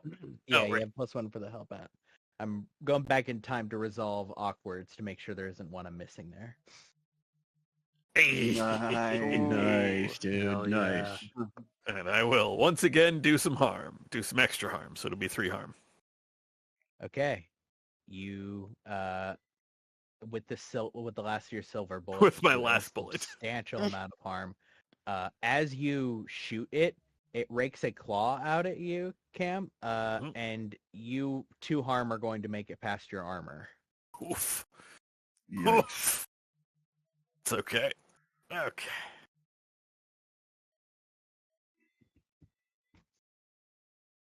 Could I try to protect Cam? I think in this case, contextually, no. Okay. Just for right now, because you and Rob, everything is happening kind of at once, and you're just a little bit too far away. How about this? What if my little wrist bangly thing absorbs one of those harm? I'm okay with that.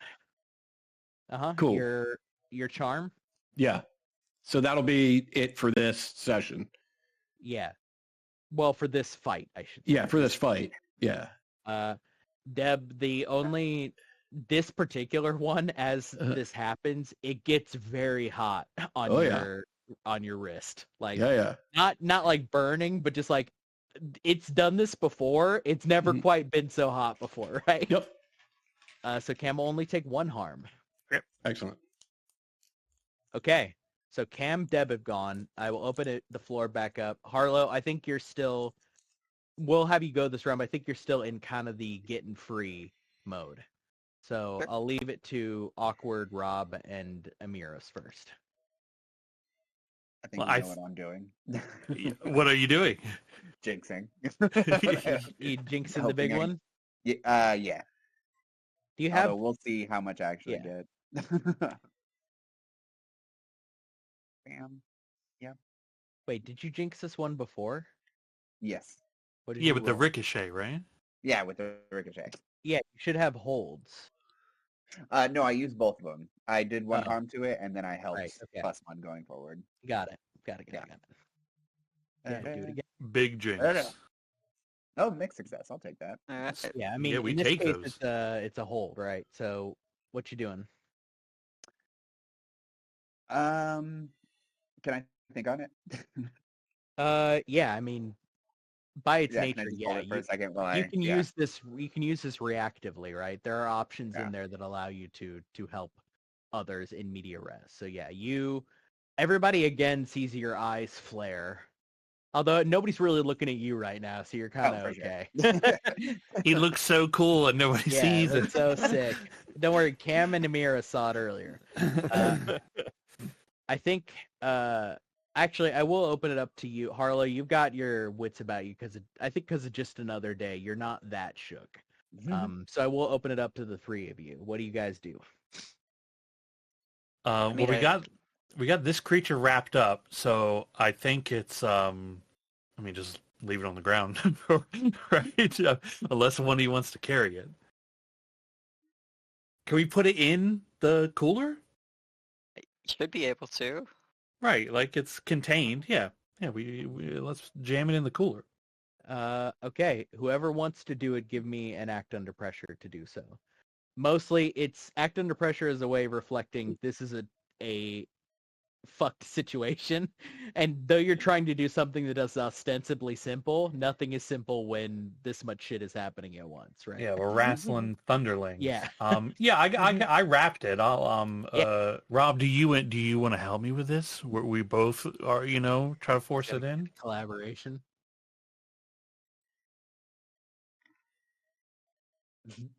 He's not into collaborating. Yeah. Rob, I got it. I do got it. That's for sure. I've been rolling hot. Jeez. I think you won't be too upset about this, Amiros, but I think in doing that, in order to get it over to where the cooler is, it does take you closer to this thing, because Harlow was near the cooler and was the one who got attacked by the thing, right? Oh yeah, I want to be closer to it. Yeah, I know. Yeah. It's not gonna hurt your feelings. Yeah. Oh yeah. Close to it. Okay, big one. Okay.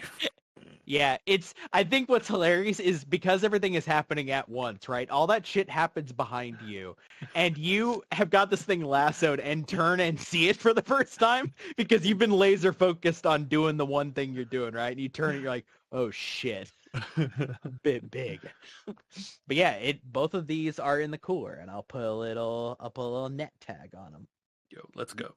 You see its eyes swivel towards you, with a level of intelligence that these two the smaller things didn't really have, it watched you do that. I want to curse it. Okay, you want to use magic? Yeah. Are you gonna say a curse word? Fuck. Yeah. So what he is going to do is we're going to rechannel energy instead of towards something, away from something, and we're going to use magic to try to inflict harm and try to drain this thing's life force. Okay, give me that use magic roll. Yeah. I have a +1 forward.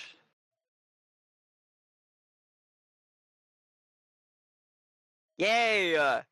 Okay, yeah, you deal 1 harm as you do your incantation. You see a little bit of, like, it's very strange to look at because it looks like a bit of the fur on one of its arms becomes fuzzy and indistinct, as you can feel like the surge of power going back along the line towards you, Harlow. Yeah. It look like a lot, right? But you know you got it because you can see, like, again, almost like a big. The thing is only like 6 feet. I made it big so it's easy to see for everyone.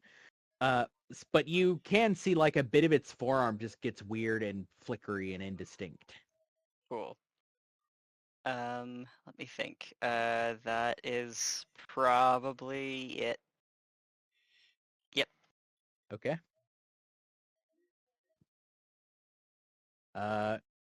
What about Rob? Is he here yet? I don't think so. Okay, Robson. Holding. Bitch, I wasn't unmuted. That's me. I was like, I'm back now. What do you mean? And I heard no, and I was like, I'm here. Yeah, what do you got? It's Your just the bolus big guy is gone. now. Yeah, it's just the big guy now. Oh, Rob has nothing. No, he's Yeah. he's there for he's trying to get all the angles now. At this point, he's Okay. posted up left and right hand with 2 cameras. Mm-hmm. That's about it. Like he's just Yeah, you're getting the wide angle shot. yeah, exactly. Like Line he's it like up. can't miss this one. Like this one Mhm. has to be able to be seen on camera. Okay. Do you want to do like a give there me a way like a read a bad situation? I love that I missed this last piece, and I refuse to ask for context. So, read a bad situation. I don't have any forwards, not yet. Ah, Okay. So yeah, one of the questions on the read a bad situation you can ask me. You get a +1 ongoing while it's relevant.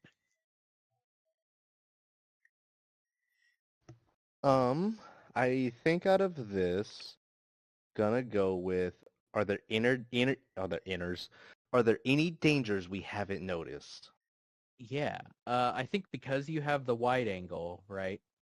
Your camera actually picks up kind of a fuzzy and indistinct thing, and it calls to mind something that happened earlier today, right? That only Awkward could see, but you're seeing it for the first time as this weird sort of shimmery static, like almost looks like the pixels being dead in parts of your screen. So there's a thing in front of you on the ground that you can't see with your eyes, can't see with the camera, and you can see it slowly inching its way towards the big thing. You guys, it's something moving on the ground towards the big one. Awkward, you can see it. What does it look like? It looks like you saw one of these before, just much smaller, right? This is the one you put a bunch of pieces of rubber in its way to stop it from getting to the other one. It was the kind of like foggy sort of heat haze one, the like residual energy. Mm.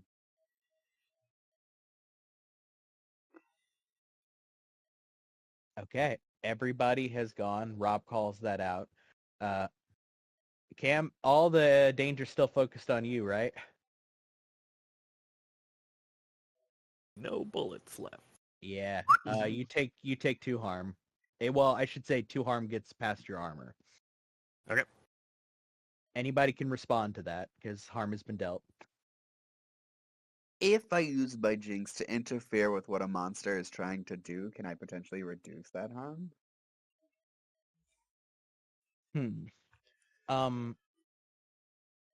So what I would say is that would provide, like, let's say Amiris takes this opportunity to try to protect someone, right? I think that would provide a +1 to Amiros. Ah, okay. Because you are hindering it. I don't think it can... You can't make it not hurt Cam fully, but you can hang it up a little bit to give some other piece of causality the chance to work, right? Okay. So if you want to do that, and if Amiris wants to, you can combo that. I'll let you decide that with kind of whoever, right? I mean, I'm definitely going to try to protect him, but you don't have to do that if you wanted to do something different. Yeah. Help a hunter, giving them +1 forward by interfering with the enemy. Okay. Yeah, so Amiris, you want to do protect someone? Sure. Does Awkward have to roll for anything, or he just gets to jinx him? The jinx was already on. Yeah, that's a previous jinx. Yeah.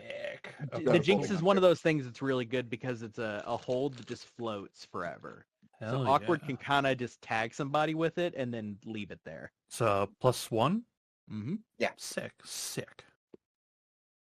Oh my god. You know what? We take a 7. You're welcome.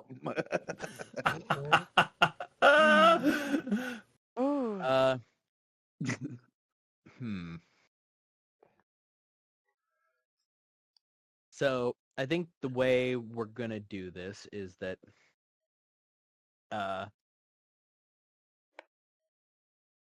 okay.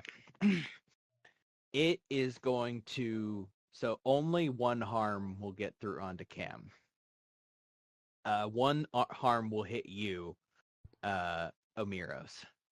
Past the armor, or gets reduced by the armor? It will get reduced by the armor. Okay. And what that's going to do to you, because it's a 0 harm move, is give you a -1. Go ahead. Yeah, let me jump in here. I see what Omeros is doing. I've got this cable wrapped around this thing's neck and my knee in its back. I'm going to try and protect someone to shift this 1 point of harm. And it mechanically, it's just me trying to maneuver this thing so it can't or isn't as effective as it would have been. Okay. Let's go, Deb. Yeah. So you get an extra effect then. So you could just choose to suffer like 0 harm, right? Yeah, I'll suffer the little harm, so I'm -1 to whatever harm was going to be coming towards me. 1 was going to get through you, so that functionally makes 0, right? Yep. So that means Amiros, essentially you're protecting Amiros, who's protecting Cam. Net result is Amiros has no harm go through. And then, well, actually, we'll do this better. No harm will make it through here at all. Because Amiris was already blocking that one, and I want to make your thing matter. So no harm is exchanged. Yeah, Cam saved, I'm saved. Yes. Great. We're all saved. Yeah. Great. I would like to build on that for my next move, right? Which is I'm going to shift. I had one end of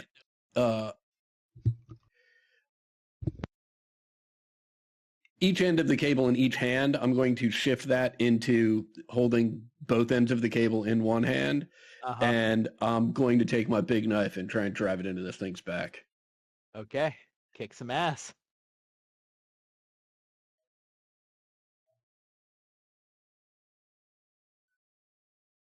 Okay. How much does your knife do? 1. Okay. You drive the knife in, and it doesn't, like, the knife wedges in, right? Mm-hmm. But you realize the thing doesn't bleed. There's no spurt of blood. It doesn't look like it, like, reacts even to you doing that. But I will give you roll a 10+, so you get to add a thing to that. So, for instance, take +1 forward, suffer 1 less harm because it's going to hurt you back a little bit, or force them where you want them. Or you give yourself +1 to yourself or +1 forward to somebody else. Yeah, I think I've seen... I don't know that Cam's out of bullets, right? And I've seen Cam be crazy effective, so I'm going to give Cam the +1 forward. Okay. Additionally, you take 1 harm as just the second the metal touches it, the handle is not insulated enough to not get shocked back. Right. Can I try to protect Deb by absorbing some of this lightning? No. I think we're deep in the daisy chain currently. In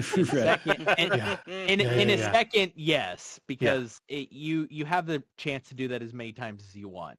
We're mostly just on a stack right now of too many things back to back. So, who wants to go next? You've got, as explain where we're at currently. We got big guy here. Big guy, hard to know how hurt it is. It seems pretty fucking pissed. You've got 2 gremlins in a cooler and some gremlin essence slowly inching its way towards the big one. The only person who is technically gone currently is Deb. So what's everybody got? Can I kick this thing's ass? You certainly can, yeah. Okay. Please do. Yeah. Well, I'll try anyway. Hell yeah. I think right now that Miris is a little freed up, right? Like legs spread, the stance is made, energy begins swelling. As I kind of swing my arms to the side, the left and the right, ripples of radiant energy crisscross in front of this creature as I tell it that I am a protector of the threshold, and this is a line you will not cross. And I'm going to try to kick this thing's ass with my cool demon bag. Yeah. Do it. Hey, you know what? We're all feeling a little lucky tonight, aren't we? Yeah, you guys are doing so fucking awful. Okay, that's a luck point? Yeah, that's a luck point. Okay. So you get that extra effect. What else are you doing to it? Okay. You will big deal damage. 3 harm. Yeah, big damage. Okay, you want to deal 4 harm. I'll do 4 harm to it. Damn. Okay. That definitely, it does not fucking like that. You take 2 harm back. Okay. As it turns, looks at you, and just a piece of electricity almost like flings itself. Looks like it's almost like reactionary, right? Like it turns and it's just a static discharge races across towards you. And again, you feel your hands kind of seize up from the charge surging through them. Yeah, the bag doesn't need that. Yeah. Okay, that is Omiros. I will say, if Cam or Harlow wants to protect someone on Omiros, you can do that if you want. Because Omiros did take harm. I think I would do better to heal him after, actually. Fair enough. Intercepting harm, not good for me. Yeah, you Healing want to someone save me. harm very Save much me. within my wheelhouse. Uh-huh. Use your great magics to save me. I mean, I'll fucking try. Okay. Let's see. Yeah, I think the effect is more of an RP effect, Amiris, but I think you have been taking more damage from this and from just these things in general than anyone else. And the harm move I'll do to you is intense pain. I think it's just it hurts. It hurts really, really, really bad, right? Yeah. Like your hands have just kept clenching so hard that you're starting to like bruise the muscles inside. Yeah, it's taking a toll. Yeah. Yeah, you can see it. Okay. We got Cam, Rob, and Harlow. Can I try to do that healing now? You sure can, yeah. Okay. My little lunar halo will catch light in the mist. We'll try to use magic. Fuck. uh, That's XP, baby. Yep.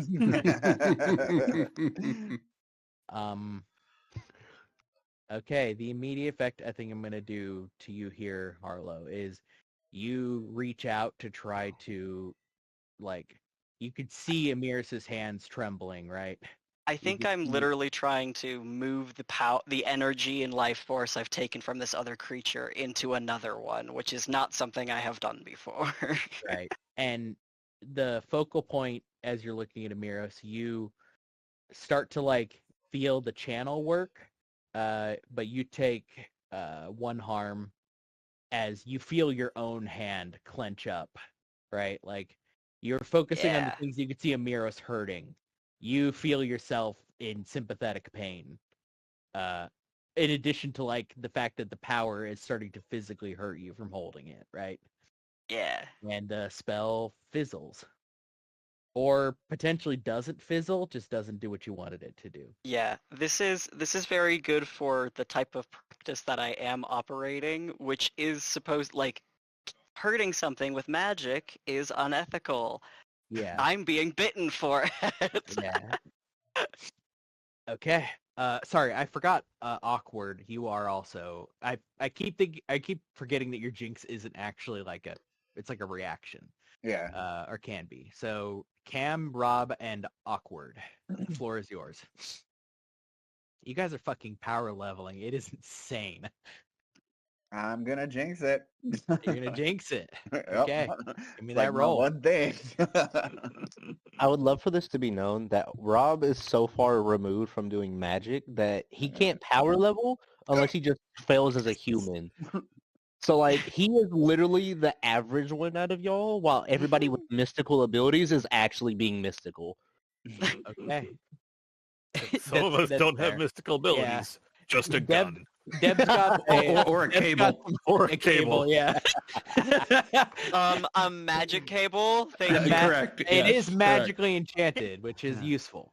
Grab a It's cool belt when we're done rubber with this. tubing. yeah.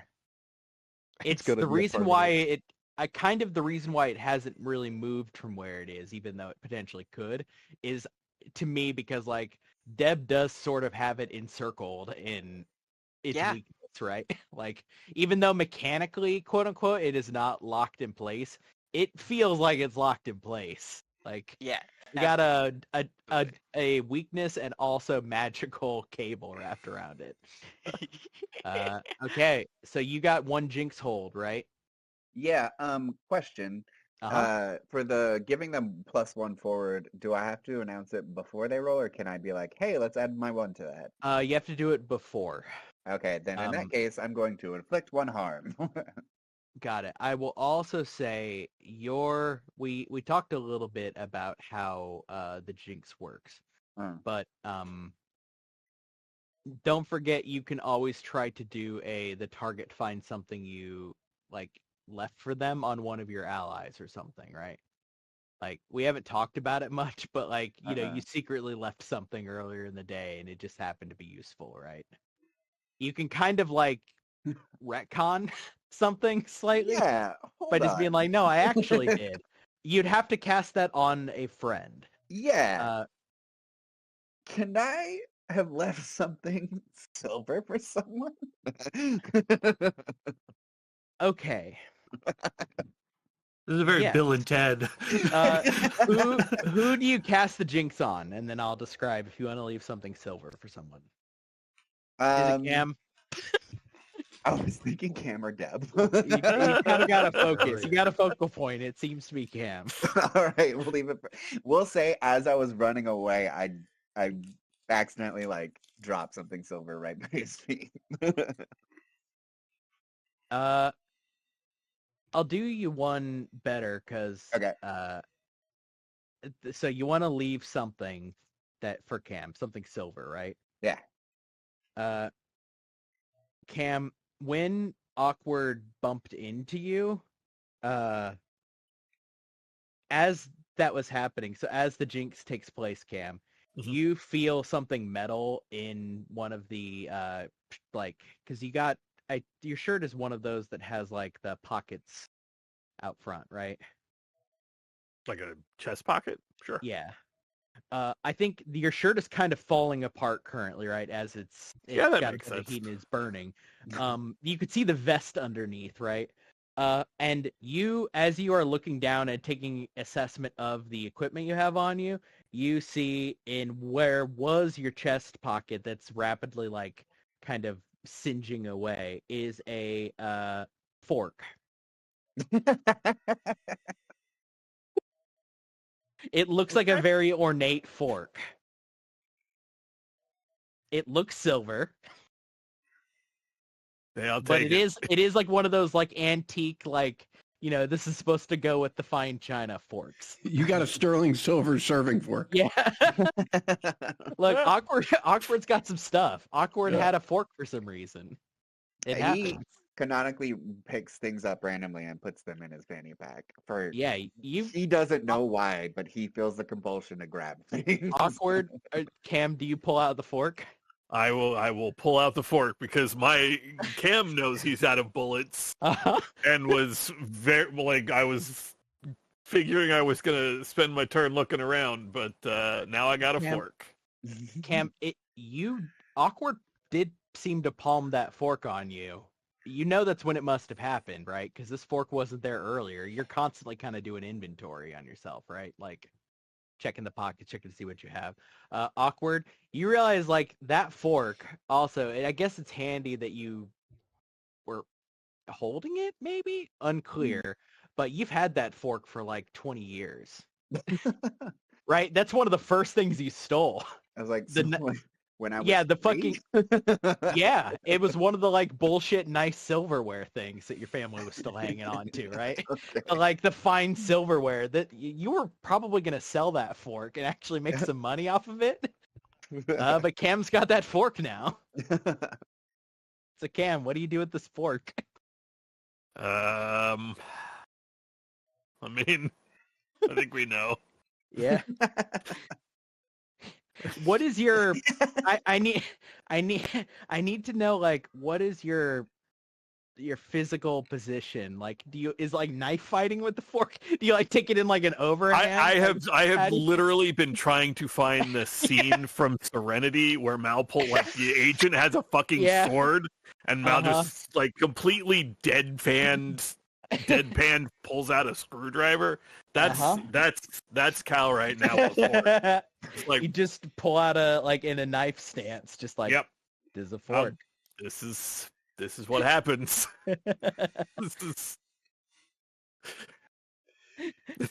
I mean, there's nothing mechanical here, but like Deb, having seen Cam shoot these things, right, and now see him like pulling a fork, Deb's definitely going to be like, "Sweetheart, no." Okay, Cam, kick some ass. I feel like there is like a moment of like trying to pull the trigger, just hoping he's counted wrong, and he knows he has, but it's still just like you pull the trigger, you get a click. Deb, just hold him. Jump in. Yeah, hell yeah, dude. Okay, this thing is going to deal, it's going to deal 1 harm, but it's its weakness. Very generous. So it's going to get past any armor and any defenses it has. Hooray! Yeah, use the fork. The fork is its weakness, so the harm is going to get through, even though it is 1 harm, right? So it's going to bypass its armor. That's going to be 2 harm, actually, because I rolled an 11. I will inflict terrible harm. Okay. This is a prison scene style, like, grab this thing, grab the electricity, and just... Okay. You deal... shaking the electricity monster. Yeah, you deal 2 harm. Cam, you will take 2 harm back. Okay. As it is just your hand is burning. Oh, right? yeah. The fork is so fucking hot, but you cannot let it go as you pull back, right? You still got the fork in your hand. It is actively burning your hand as you've got the just the fork brandished. Just to be clear, am I taking 2 harm or am I taking 2 past my armor? 2 past your armor. Okay, there we go. Can I try to ground some of the lightning to protect Cam? Sure, yeah. Okay. This is an example of like if enough time passes that it's like, yeah, the vibe feels things have shifted, right? Then yeah, you can throw out another protect someone. Hell yeah. Please. Let's go. Yo. Okay. What do you do? Hell yeah. Do I want to inflict harm back on it?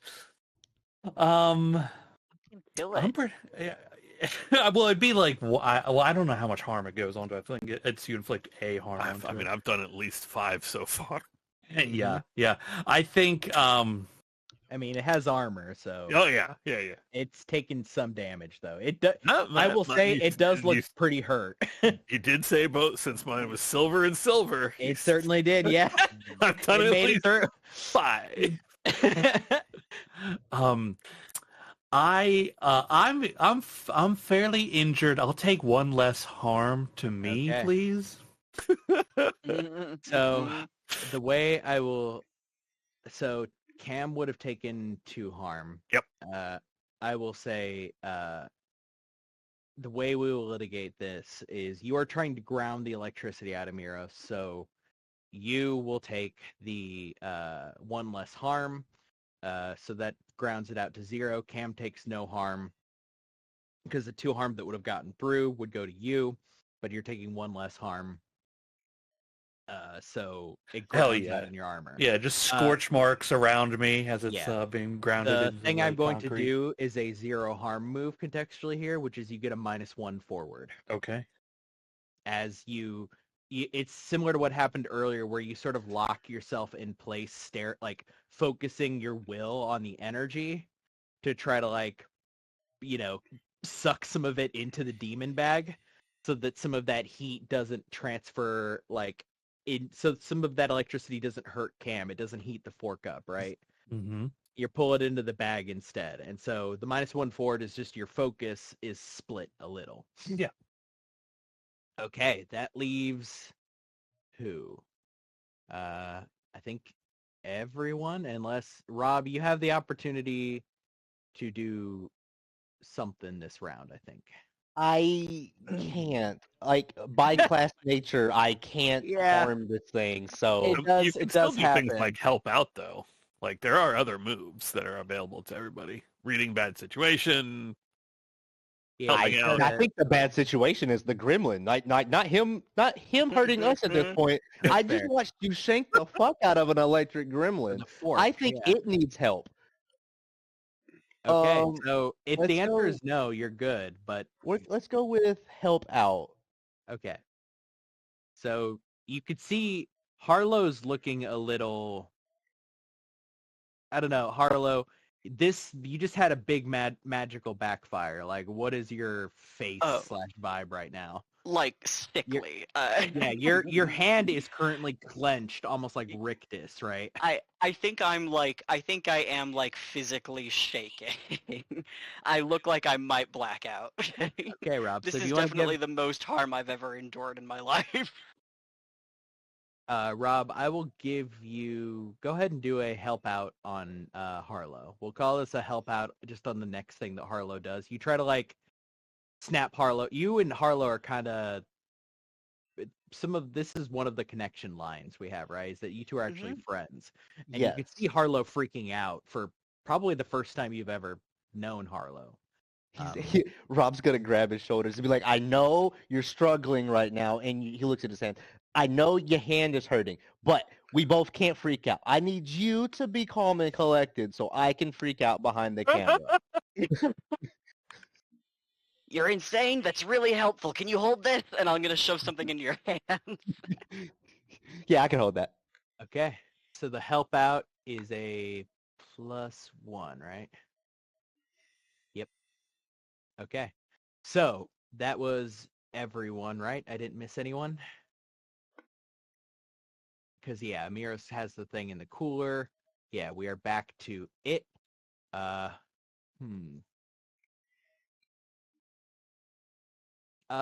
This is fun. Deb, Cam, and Amiros all you roll me a d6. Whoever gets the lowest gets attacked. Fuck. Hey. Damn it. Cam. No. No, Deb. Yeah, that'd be Deb.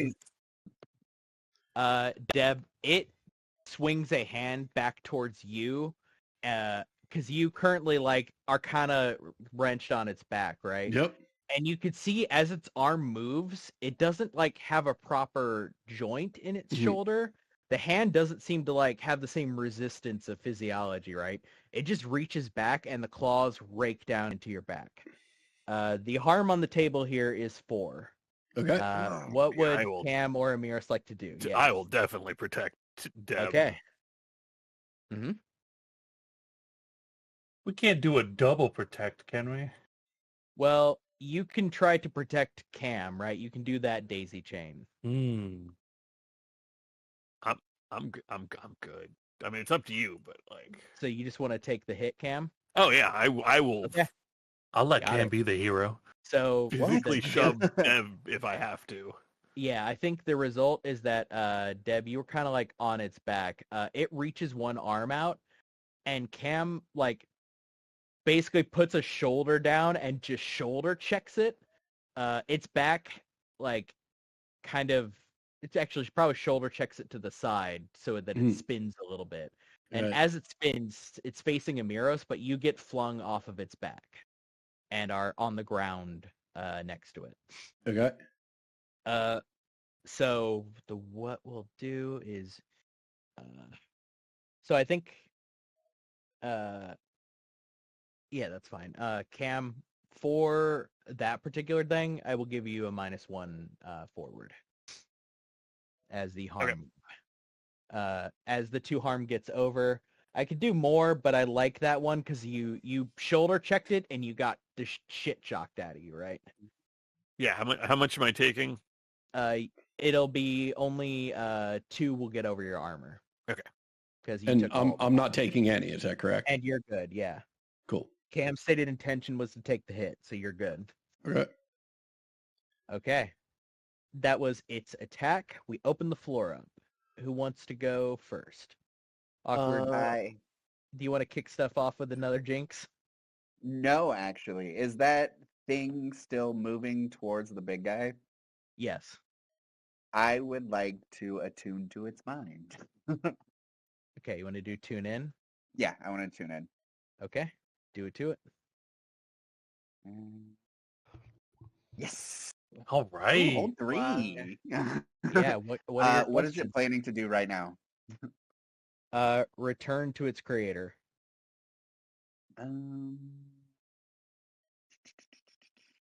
Do I have any indication of what that's gonna do?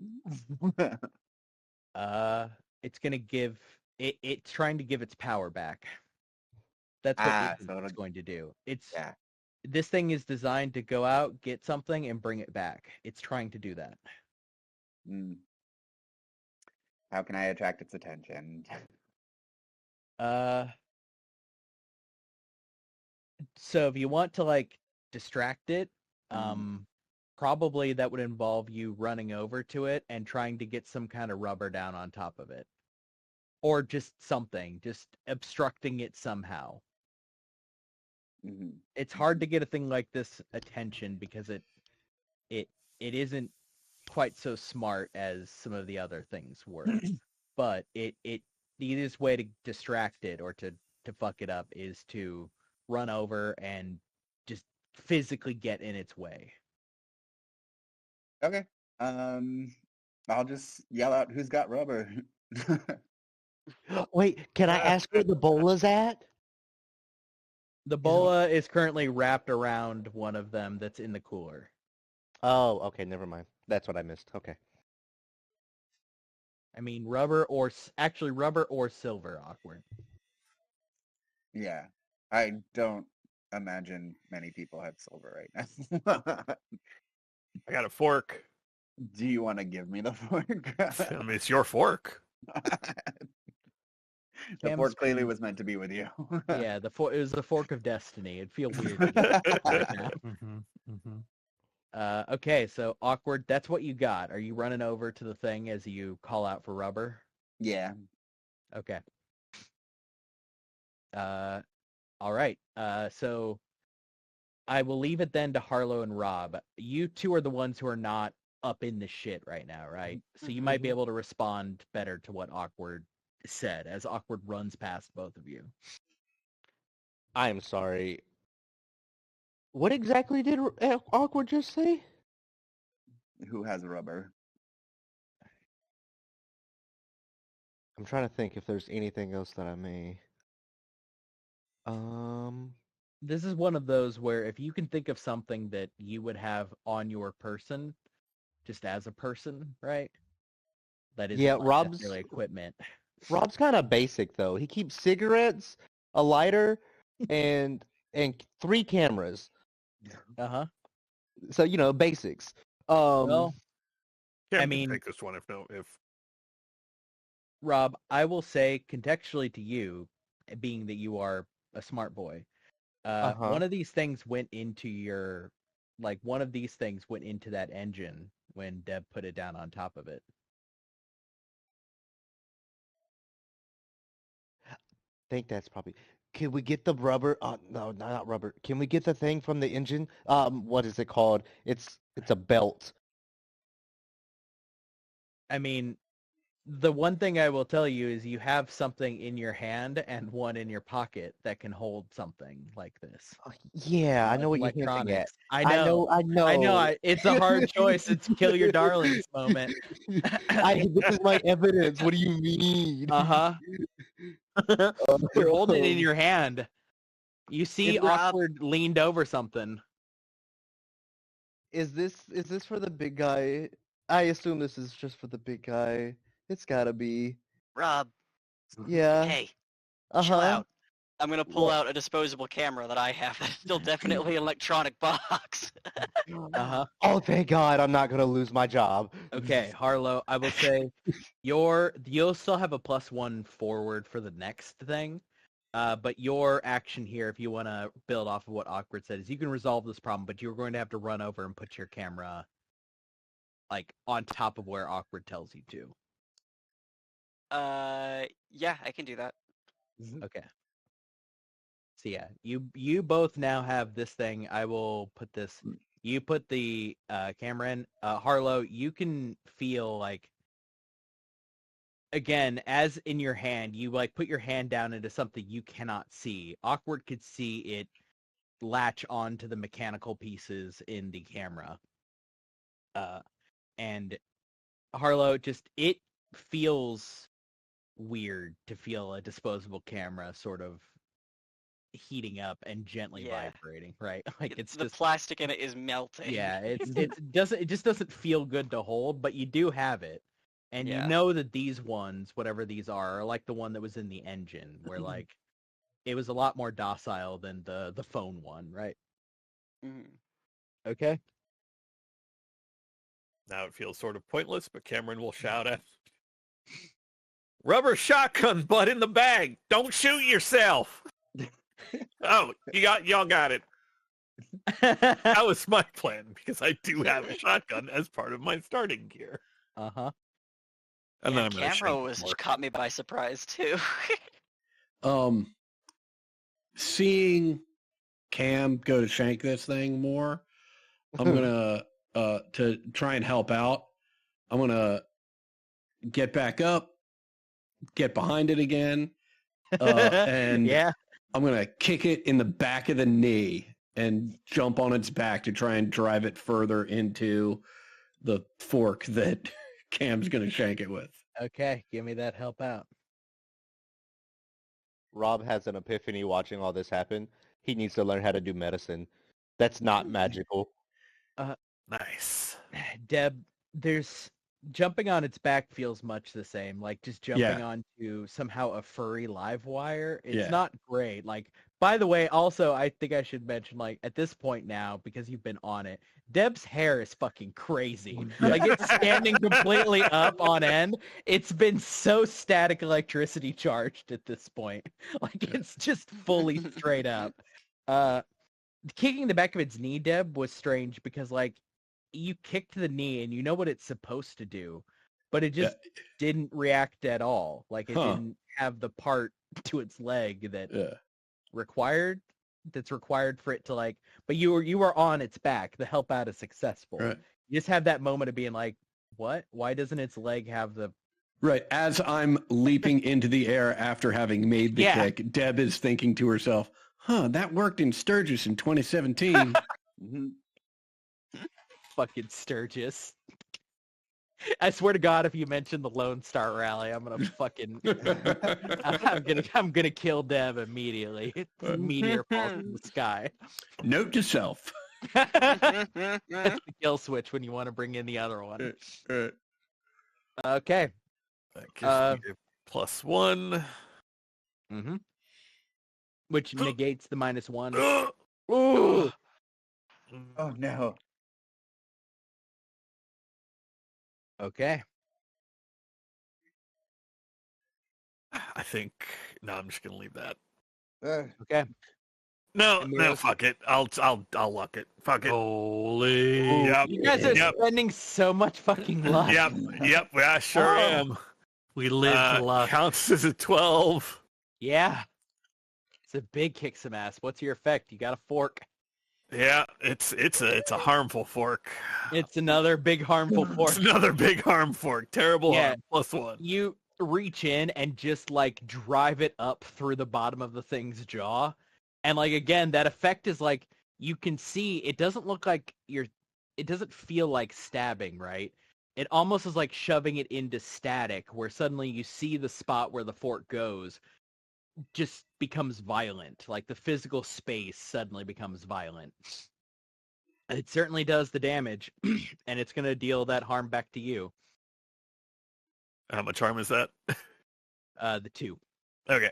So this will trigger any protect someone's that people need to get off their chest. Yeah, I mean, I'm just going to try and roll this thing before it can inflict that harm on Cam. Okay, give me a protect someone roll.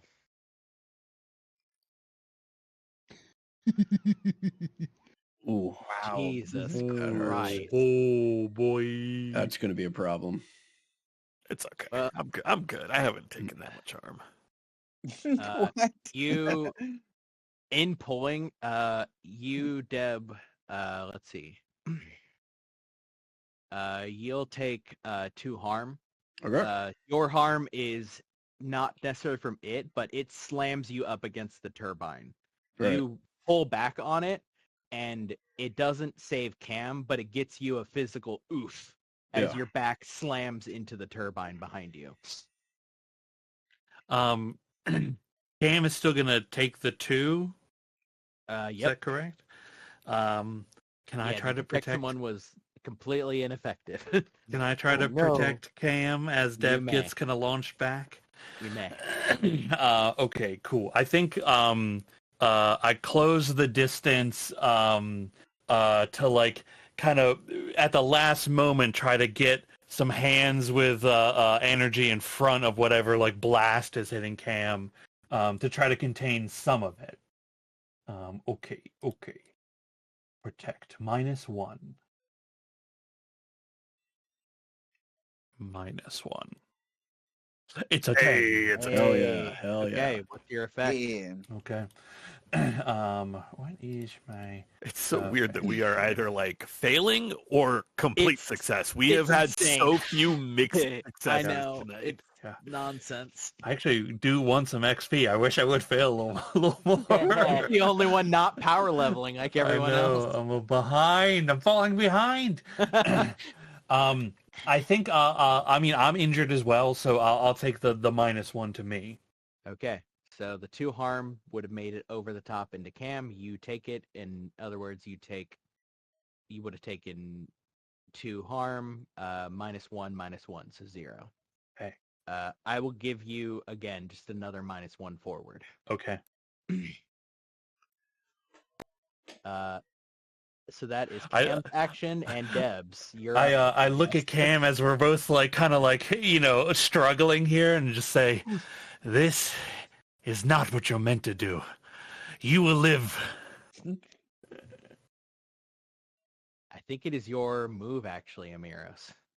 Oh, hell yeah. Then I gather together energy in my hands and just kind of force it forward towards the creature as I inflict harm to him.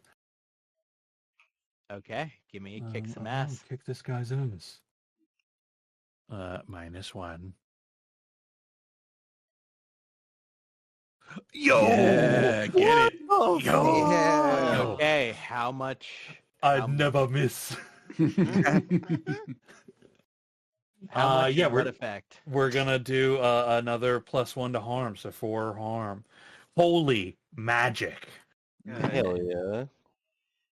Okay. The room, there's a vibration in the room as the bag opens a little bit, just a bit too much. Yeah. 4 harm comes back at you. Okay. Ouch. Resolve that first. Oh God. Is anybody doing anything, or does the 4 harm get through to Amiros? You're kind of the only one who. Well, Rob, you potentially could too. You're kind of in position. Like, can I see it though? Yeah, Like- you can see the thing. Amiros, the thing that's hitting Amiros is a big claw. Okay, so Rob is going to do the dumbest thing because he's like, well, he needs to live, so he's not gonna. He's like, he throws the cameras down, right, drops them, and he's not strong, so he just runs up and like double hand shoves Amiros out of the way and was like, no, I need you to do this some more. Okay, give me a protect someone. Where is it? Bow. Okay, Rob. Okay. Okay. So I will describe for you all what happens here.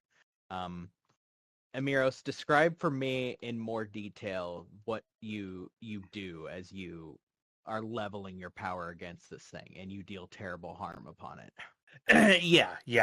As I said, there's a physical reaction as the bag is opened a little bit more, ever so slightly. As the energy comes out of Amiris' hands, or he's pushing them onto the creature, and there's just a blast wave of this golden radiance that kind of envelops the front and pushes out backwards out of it. If you were behind the creature, right, our like camera goes behind it, it's like backlit, right, by this. Rob, you go running in as you see this thing turns away from Deb as that golden light washes over, and the golden light washes forward and then begins to surge back towards Amiros like a whirlpool. And as it does, you see this thing kind of end up getting pulled forward a step towards Amiros as it throws one hand out, backlit as it is by the light. You jump forward. You take the 4 harm to yourself as you jump forward and you knock Amiros out of the way. As the claw, it looked like it was reaching out to just grab Amiros by the head and just probably like fry his brain. The power surges. Amiros, there is a brief moment of the closest, probably the only thing that can actually really make Amiros afraid is the bag, right? And the bag. There is a moment of sheer terror you have at realizing the bag is too wide. Is much too wide. And you clamp down on that, but that kind of overwhelms you for a second as you realize what has just happened. But the power that is surging out and in and out and in blows this thing into pieces as a huge wave of static electricity ripples out. As it does, everybody in the room will take... actually, everybody in the room, give me an act under pressure roll. We'll start at the people furthest away, so Awkward and Harlow. Harley, you'll have a +1 to this. All right. And it's just another day, yeah. Hey, mixed success. All right, let's see Oh, here. thank God. Act under pressure. Dun, dun, dun, dun. Hell yeah. This what it's about? Okay, so Rob's currently on, you took 4 harm, right? Uh-huh. Okay, Uh-huh. Sure did. okay. So then we'll do Cam, Deb, and Amiros.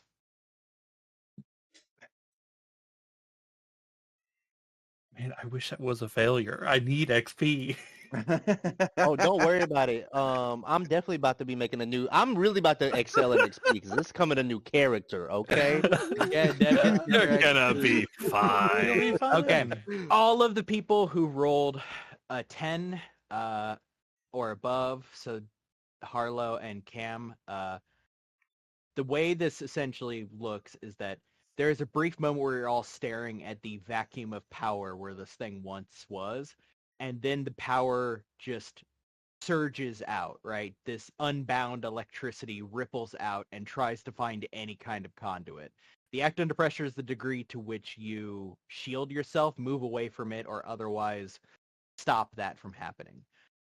Anybody who rolled a 10 or better will only take 1 harm. Those who rolled an 8 or lower will take 2 harm. There's no specific thing for failure. Actually, no. Rob, your failure is your camera is toast. Sorry to say. Deb, the key fob to your car is so fucked. Like, the metal is just warped. You're gonna have to get the spare. But this thing is gone. You can feel, actually, you see the Yeti coolers singular rattle violently, and then the outside of it begins to, like, melt a little bit. It doesn't really melt because Yetis are pretty heat tested, but it begins to, like, sag a little bit, as if, like, the outside of it's just losing its structural integrity. You all are left here. You are at the harm that you are at, which is to say, pretty fucked up. Pretty bad. I try very hard to stand up and stumble all the way over myself over to Rob. I think the other thing I'll have is the harm move I will deal to everyone is just you all. Actually, I will have Rob, because of yours, I'll have you pass out. Because you're at 1 L, right? So you pass out. Amiros, you fall down. Everybody, I think, yeah, Cam, we'll do Cam, you and Awkward just feel intense pain. Everybody else falls down. I will. Including Harlow. Grit my teeth and force my way through it, and I'm gonna go check on Deb and Omeros. Yeah, Rob is Actually, I will go to my bag and get my first aid kit, and then go to Deb and Omeros. As the adrenaline is settling, one of those, like, weird incongruous, like, was that here the whole time things you realize is that, like, there are 2 other bodies in the room. It's just that none of that was the priority, right? They're over in the corner. You can see the very clear outlines of them, but none of you were looking down all that much, unless it was looking down at a gremlin. So it's just one of those things you only notice, like, once the shit is subsided. They're wearing their high-vis stuff, too. With shaking hands, I'm pulling smelling salts. And, come on, Rob, come on. And I'm, like, shaking him. But I am using magic. Okay. You're going to try to heal someone? Yeah. I will. Oh, Omeros, you good? Oh, Nice. As I kind of like lean up a little bit, I've been better. Where's Rob? Rob's right there. Okay, I'm gonna check on Deb. You Amiros. just get yourself together.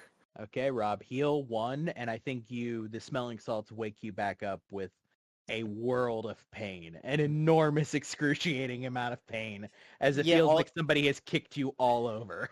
all you hear is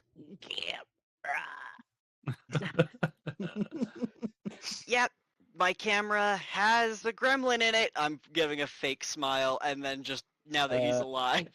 Harlow, you look back towards your camera. It is in pieces. Mhm. Doesn't seem like anything, but it definitely like exploded. I heard the sound of his camera going. I'm avoiding acknowledging. Yeah, that's fair.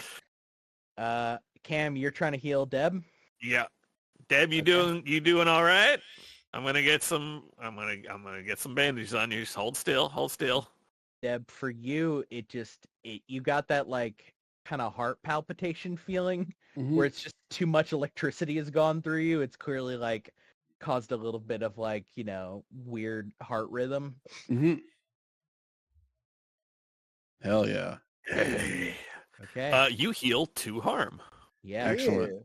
Does that also... you are stabilized. Yes. Nice. That resolves this unstable. Awesome. Patient is stabilized and healed of 2 harm. Fantastic. I will spit a little blood onto the floor, rock back from all fours into a squat, find the closest like wire, loose or not, right? Rip it out, right? And gather up my buck wild hair and tie it behind my head with this wire just so I can see what the fuck is going on. I think the triage that Cam just did, the part that was causing you the biggest problem is in addition to the shock, you were pretty close to going into shock because of your hands. I think your hands are just pretty burnt and hurt. Yeah. So Cam put a nice salve and like field dressed your hands so that stop you from going into shock and getting worse because you were right there on the edge. Yeah. Awkward is currently the least hurt person in the room, standing back watching everybody freak out, sitting on his ass, having been knocked down. I am actually not watching everyone. I am very much concerned about myself. I am checking my body over for any wounds that I surely have missed. Have we thought about the fact that we're like in a hospital? Sure have. You think you're going to be able to explain this to them? Hold still. I got something for you. Cam has clearly done all of this shit before. Yeah. Awkward's primary concern seems to be the whole fucked up like burn on his face, maybe. And like he seems kind of jittery, so maybe an anxiolytic will help him. Wow. Well, I'm on Harlow actually. Hey, I don't know if I can actually patch Omeros up. If you got something for him, then oh Jesus!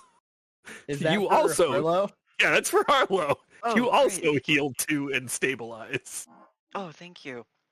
Yeah, Harlow. I think like Cam slowly, in terms of the field dressing, one of the things Cam does is sees you clenching your fist and basically like massages you from like the forearm down to like make you unclench it because it was sort of like locked in a rictus grip.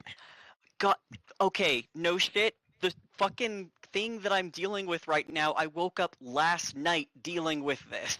I'm so sorry. It's fucking awful. It's fine. It's perfect. It's perfect. This is cathartic, I guess. Okay, that's the healing, and he asked you if you had anything to fix Amiros. Amiros, what are you doing actually? I am I've like leaned up a little bit. Get to my feet, but like slow shuffle. I'm injured. Shuffle walk over to Rob. Rob, are you still on the ground or are you standing? Rob is on the ground. What do you mean? He's normal. Okay. Yeah. I come over to you and put my hand down to help get you up. Everybody else who is looking over at this, like, or is regarding Rob, so Deb, Cam, Harlow, Awkward still kind of looking at his own, can see like what seems weird is that Amiros' cloak is immaculate, but you could see like pooling down at Amiros' feet and like making footsteps is a lot of golden ichor. Like a lot that seems to just be pouring out of him, but the cloak is immaculate. It doesn't have any claw marks on him, but clearly something got through and has like clawed the shit out of somewhere on his body. He doesn't seem to be noticing or doesn't seem to be paying attention to it, but you could see the gold pooling down on his shoes. You trying to do lay on hands, Amiros? We're trying to help Harlow up. Or to Rob. his feet. Sorry, Rob up to his Yeah. feet. Yeah. He's just Rob, you're just real shaky. Yeah. Yeah. I look at you as we both stand there and say, Robert Hawks. That's twice now. I would like to try to lay on hands in this moment to him. Okay. Don't worry, if I fail, I only hurt you. That's fine. It's an 11. Hey. Okay. You heal too. And you're stabilized. Sometimes if the you dice are fine. Yeah, you Okay. heal too, and you will be stable from that. Okay. Everyone but Omiros now is stable. Yeah, I'll hobble my way over and ask if I can. Can I help you? Is that all right? Omiros, in your focus to help Rob for this enormous gesture Rob has just done for you, right, in saving, you think, your life, you suddenly sway as you realize, oh, I'm bleeding. You can suddenly feel all of the ichor pooling down from the cuts on your body that are not registered on your cloak. Yeah. I think like you asked me that, Harlow. I like put a hand down, and then like the hand comes away covered in the gold, and kind of meets eyes with you. I think yes, and kind of like fall to a knee. Uh-huh. You're like dropped onto my shoulder. Yeah, exactly. Yeah. The weight of me hits you. Okay, all right. One down. Oh, ow. Okay, all right, and okay, all right. I'm just gonna take a nap, I think. I'll make a healing circle and Mm-hmm. try to help him out. Ugh. Okay, +1. Amiris is not quite stable, but is out of the woods. I'd be happy to sit and continue to like this prayer and this ritual and roll again if I'm allowed. Sure. Is that I guess- one heal? Yep. Hell yeah. I guess every time I try to heal you, I have the potential to hurt myself more. So, like that. Fuck. Like that. I think Experience. you, in your desperation, it happens again where nobody else can see it, other than I think Cam. Actually, you see a bit of red appear on the back of on Harlow's back. As Harlow, you feel it just feels like somebody has clawed your back all of a sudden. Yeah. It's not bad. It's one harm, but you feel it, right? Yeah. I think also what I'm gonna do just as part of this is the focusing instruments you're using for the spell. I think involuntarily, like with like kind of a gasp, they just drop out of your hands. Yep. Yeah. I like have a little candle that I just knock over and the flame just goes out. Are you all right? You want me to give it a try? I got. I'll just hold up a half-emptied first aid kit. Mhm. I mean, that's golden instead of red, but I'm pretty sure it's supposed to stay inside.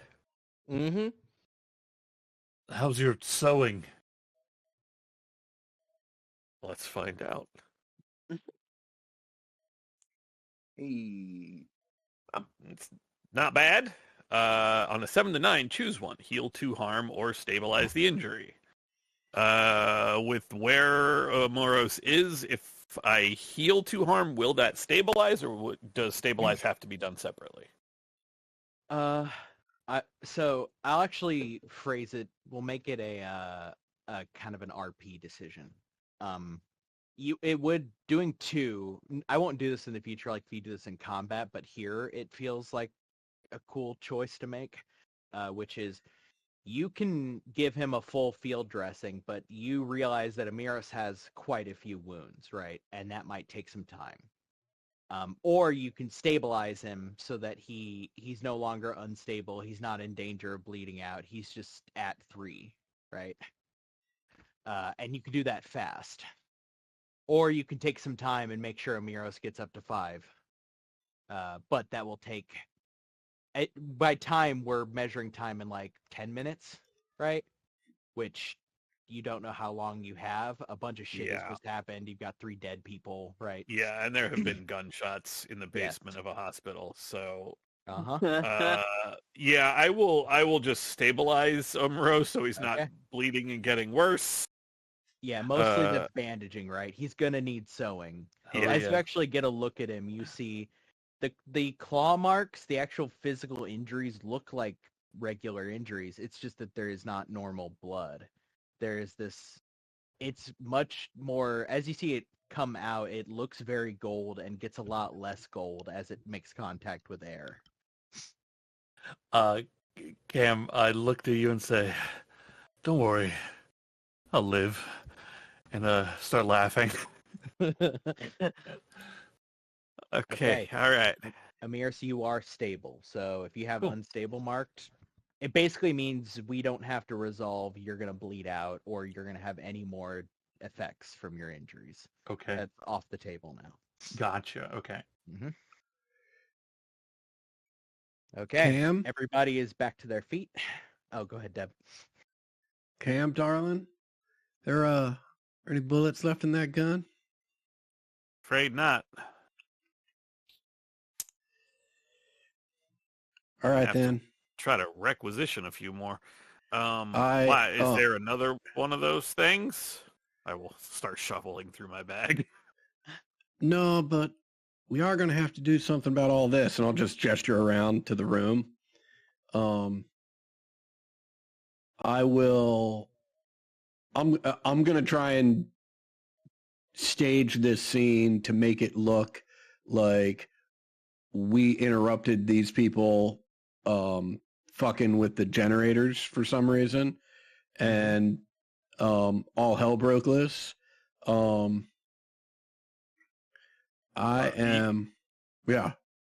What do you? I mean, we can just we got to get our story straight. I'm assuming that these two were trying to stop a cascade failure or something. That seems like a term. In the generator, got caught on a one of the cut wires, like the one you were using, and they got shocked, and that was causing the problems. Something like that. Yep, we can cover this up. No problem. No problem. Well, I hear you, but that doesn't explain why there was gunfire. Or that wasn't actually gunfire. That was just the generator exploding a couple times.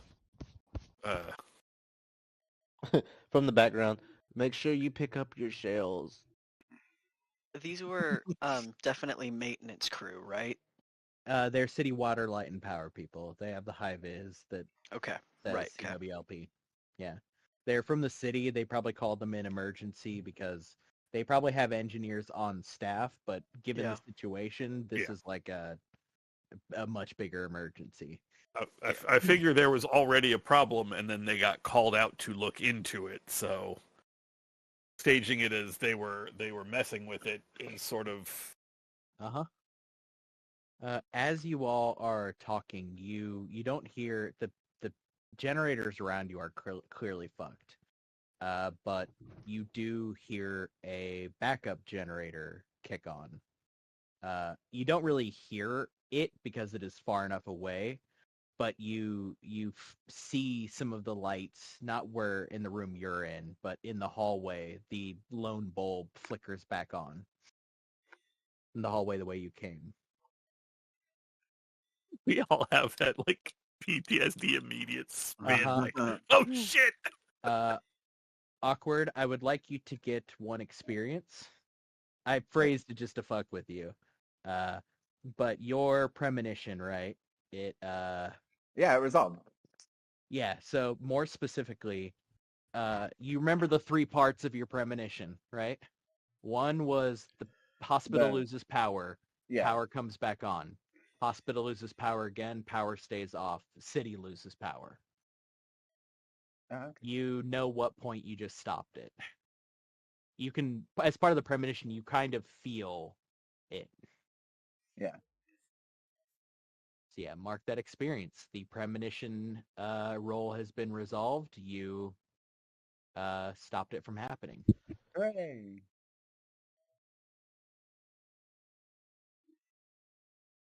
Yeah, Rob calls out to get the shells, which is a very good point. I'm a professional. I've done this before. Yeah, there's only 3. Cam, are you still clutching the fork? No, that would have been put away since I was, doing first aid.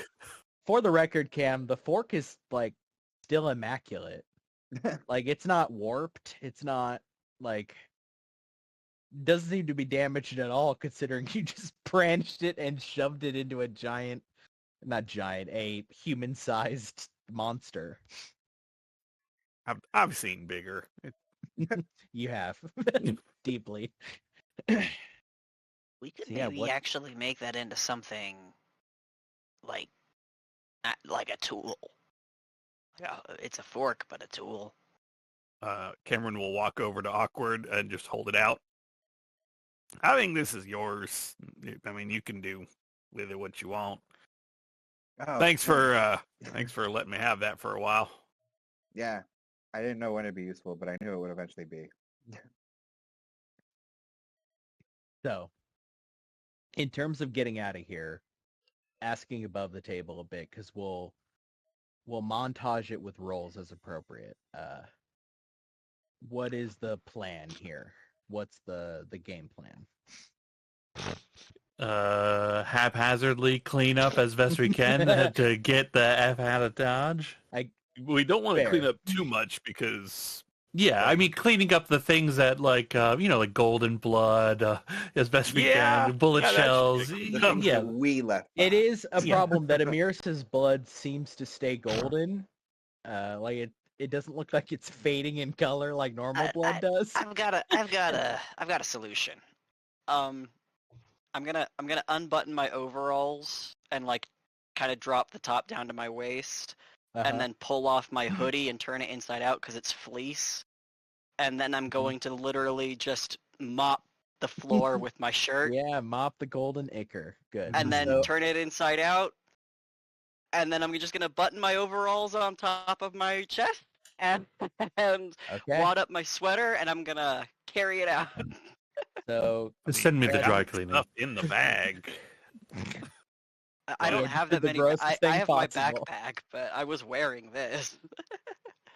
Okay, Cam, are you cleaning up your just? Yeah, I'll grab my shells. Cameron will stay behind since I do my agency does have some sway. The 3 big ones for you, Cam, are going to be the. It looked like you didn't actually make a mark on the ground for some reason. That bullet that bounced, right? But yeah, that was real weird.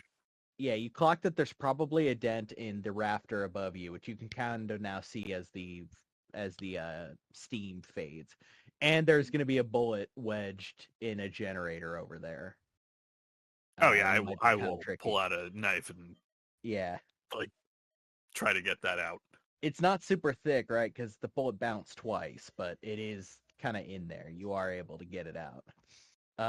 Deb, what do you do? Because you're kind of in a little bit of your element now.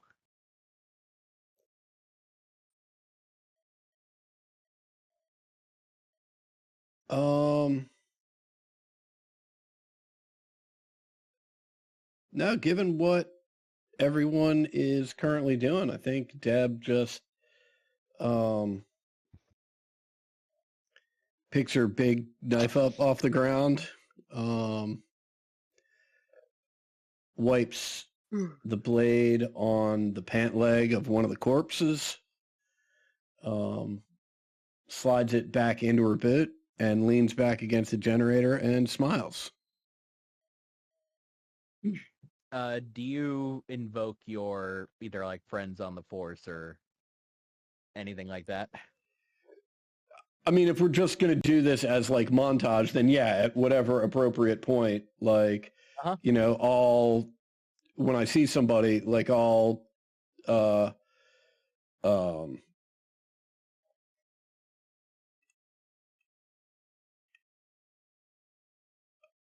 Yeah, I'll figure out a way to make contact with them and just be like, look, I'll explain later, but we need to get out of here, right? Just to try and clear a little.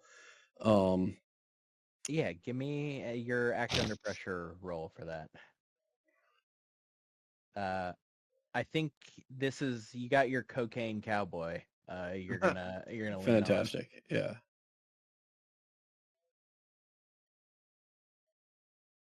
Not even for a little booger sugar, hon? Yeah, Deb. Again, the cost for this one is easy, which is you already owed him some coke. He just wants it for free now. Like before, it was like giving him a connect. Now it's like this is gonna cost you, and the cost is he's gonna need some actual coke from you. Yeah. I mean, so in essence, what this will do, you're asking for just we need to get out of here. We kind of you need a beat to just be gone, right? Mm-hmm. A little bit of a smoke screen. Cam, you're staying behind to deal with like as an official, right? Is everybody else clearing out under the umbrella Deb is making? Yeah, grabbing the melted cooler and getting out of here. As much as I can. Yeah, all of you get back to the van. Cam, you're just gonna hang around till official response is done, right? Mm-hmm. Okay. Everybody else, where do you go? Cam waves goodbye. Cam, do you wait down here or do you wait in the lobby? I'm gonna wait down here. I'm gonna wait at the crime scene. Got it. Okay. I think, like before we split, then as a group, I think the question is like, where do we want to meet up? Are you going to be here so late that we can't all meet up, reasonably? There's a coffee shop. There's a diner 2 blocks over, I love a diner chat.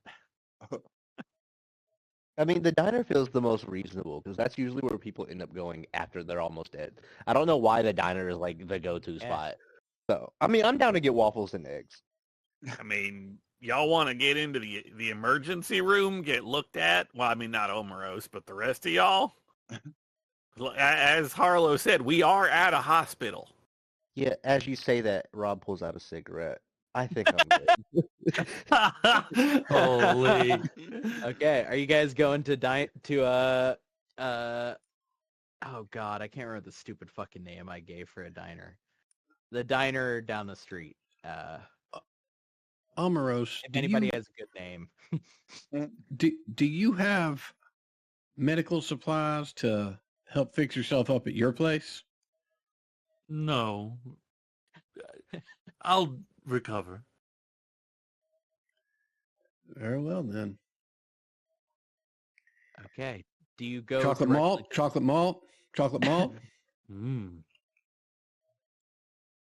Okay, you guys, you know what? I like that you go to there's a big diner that's kind of one of those places that most of what it does now is take out for the people that work here. There is a much dingier diner that's a couple blocks out that's literally just called The Diner, meaning it's probably old as shit, too, if it's been here long enough.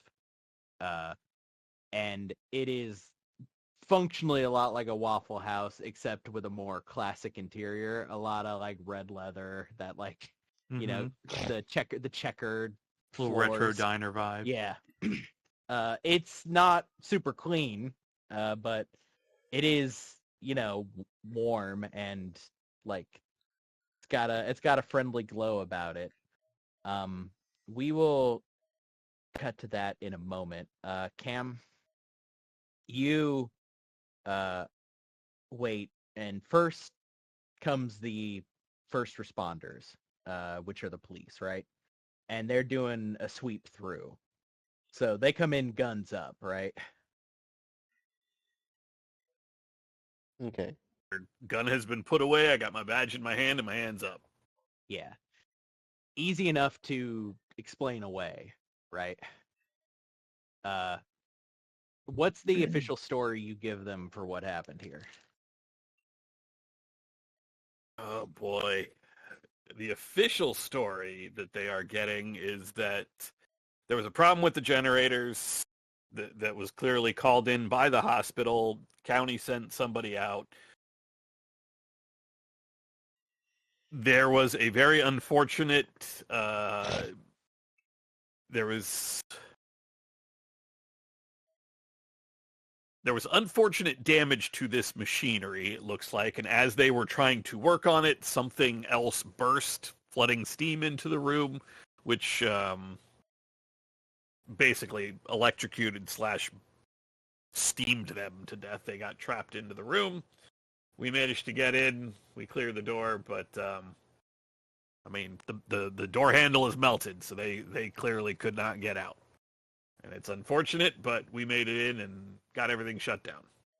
Out of curiosity, do you pull the body in the hallway into here? So that all three of them are in here, or do you leave the body out there? Oh boy, how good do I think I can get away with altering a crime scene? A good question.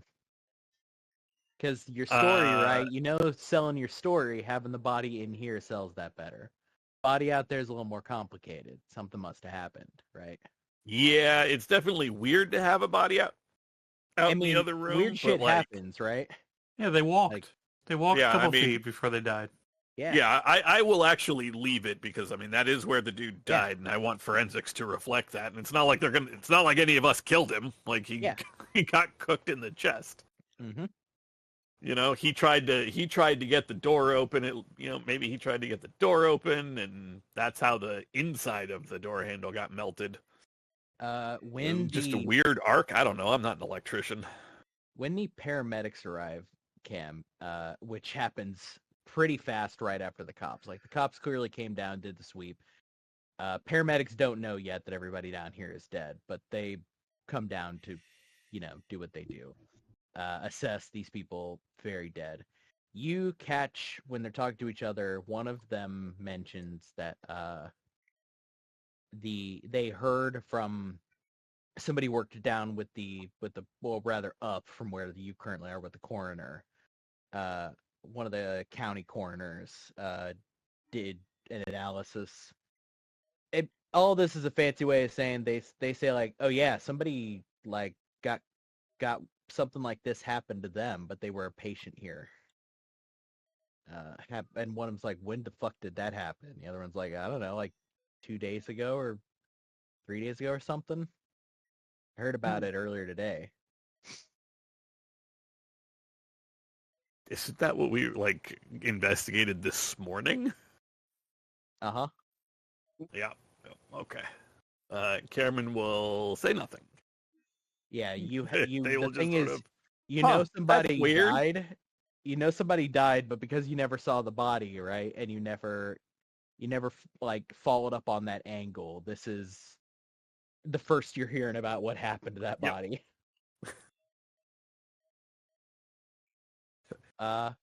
You wait around. They ask you to just stay around for a bit, kind of because you're the federal response here at the moment. And this feels, the cop literally says verbatim, that's one of these younger guys, he's got the mustache. He's like, this feels pretty federal. They're not sure what the fuck happened here, but it feels federal.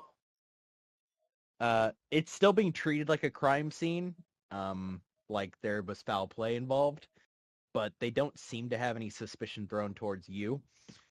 After a moment, after about, actually probably 20 minutes, so not that long, you hear the click, click, click of heels as a woman comes into the room, very smartly dressed. Kind of the only part that isn't very severe and austere about her is the long like blonde hair pulled into a ponytail that goes like midway down her back. She comes walking in, seems to like assess the situation with you realize pretty quick like a similar sort of sweeping the scene. She looks down at one of the bodies and kneels down by it. She doesn't seem to have like fully clocked you yet, though you did see her eyes like look at you. But she is currently looking at the body in the hallway.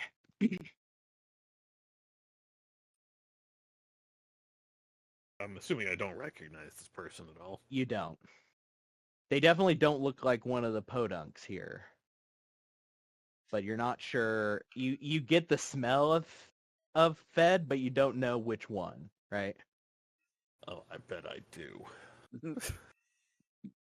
I don't recognize this person. It can only be those fuckers. To get out of here, you're gonna have to walk by her. Yep. All right. Are we done here? Can I go? You got my card if you need to ask me any more questions. Yeah. There's now like 7 police officers in here that kind of just milling around trying to figure out what to do as they establish the crime scene. One of them says, "Yeah, yeah, we got your card. Does it have your address on it?"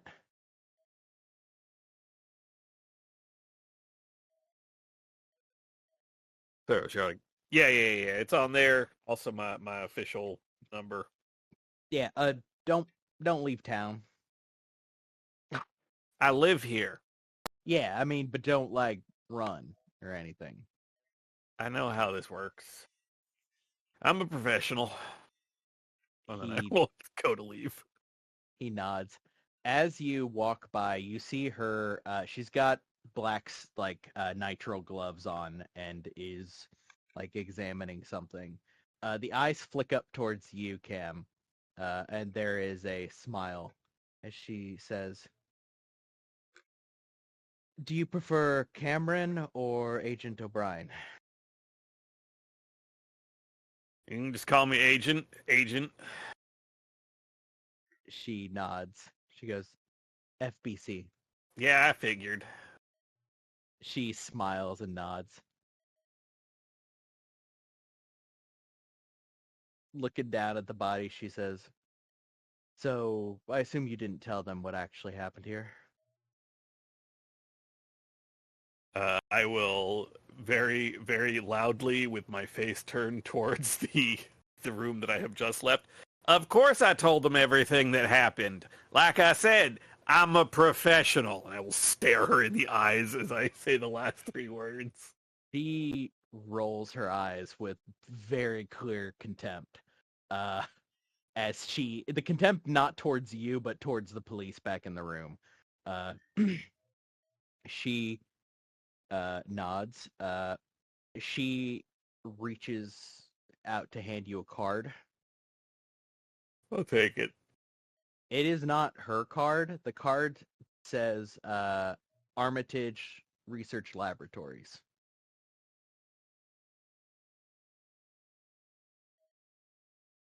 There isn't even a phone number on it. It is simply a line of text. Sides of the card. Do the nodding thank you and then start trying to leave. She basically there's a brief moment where you're shoulder to shoulder as she walks past you into the room. As she is clearly looking at you, there's sort of an expression shift where you could tell she is doing the assessment, right? Trying to figure out your angle. But you don't really give her much as you podunk your way out. Do you want to meet up with them at the diner? Yep. Okay, yeah. It's like a shot of you go to open the door on the stairs and the camera swirls around to you opening the door to the diner. You guys have got I assume it's got to be like the corner booth, right? You got a lot of you in there. You're gonna need to go around, right? So you're either gonna have to like put 4 chairs together, or you're gonna have to do one of the corner booths. Corner booth. Scooting in is agony. All of us hurt so bad. That is kind of a little owie. Yeah. What's the seating arrangement? Like, I assume there's a space for Cam on like one side, but like, who's in the middle?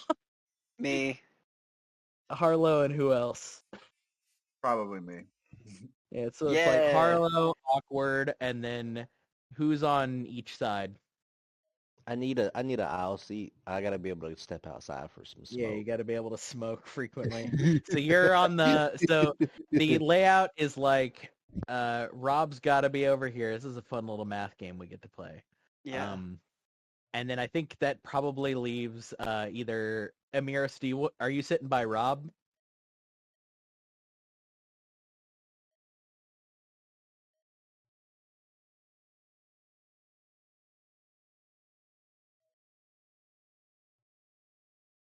You are muted if you are talking. I was talking. Yes. Yeah. I was gonna say exactly this. I think Amiris and Dev would be like across a table from each other. So yeah, this is the seating. Deb has got the seat waiting for Cam to Awkward's left, as the two of you are like in the pocket here. I can't believe you rode the lightning holding that thing with the whip or whatever, Deb. Crazy. Well, I think the only reason it worked at all is because of whatever Whammy Harlow here put on it. You know, after the last few weeks and tonight, I don't know, I feel like maybe we're ready. To die? Ready for what? Yeah, Awkward is looking at you like you're crazy. Maybe we're ready. You all, us, maybe we're ready for what's coming. Rob Tell pulls you up a what's box of coming is- cigarettes. This is what's coming. I need another box that I'm gonna go buy because this shit is stressing me out already. I love it, but I'm stressed. Tell you what's coming is those bureaucratic FBC dork asses. What? Who? Forget I said anything. Yeah, no. Well, That's Rob doesn't have a classified. phone. That's fine. Oh, look at her. She gets classified information. Thanks. Deb will slide a plate over to Cam, just say, hash browns?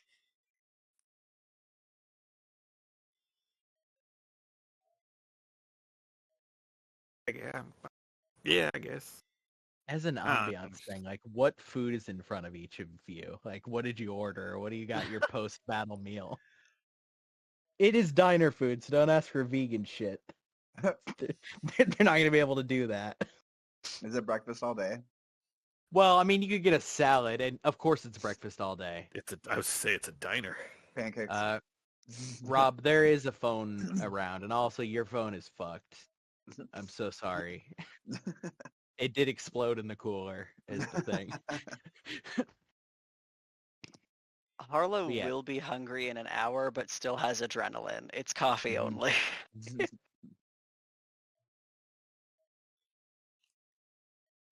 I'm real sorry about your phone, Rob, but on the other hand, I'm glad because it would have been real awkward when I had to seize that as evidence. You know, I think Deb, based on her experience, would not just order food for herself, but would order extra food at the table. And seeing Harlow not eating and anyone else that is not eating, Deb would be like, it's going to wear off soon. You're going to want to have some food in your stomach when it does. Here, this is relatively bland, and push a plate of pancakes towards Harlow. He'll try to eat.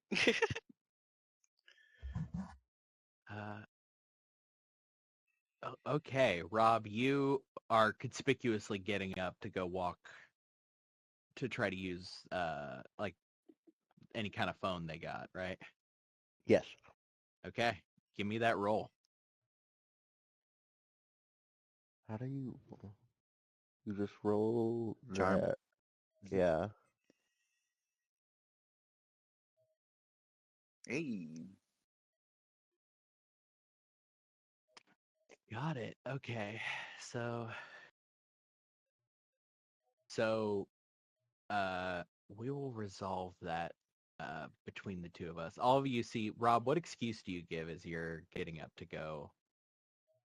Like, do you Oh, just say, nothing. like, going to the bathroom? No, he's just like, I need to go make some phone calls real quick because I got to make sure that I can possibly recover anything out of these cameras. Yeah, it sounds very normal.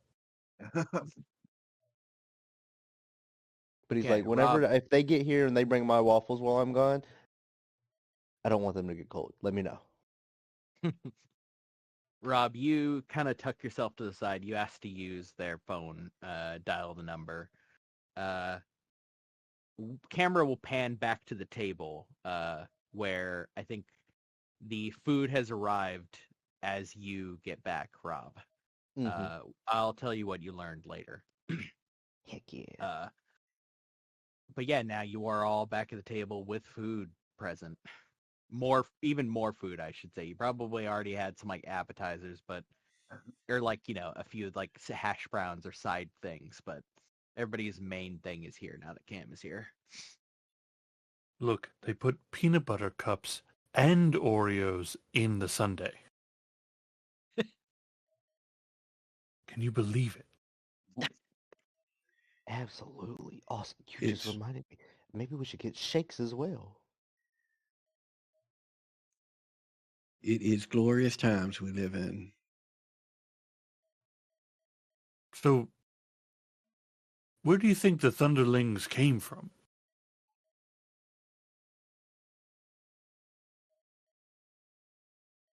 I don't know, and that kind of worries me.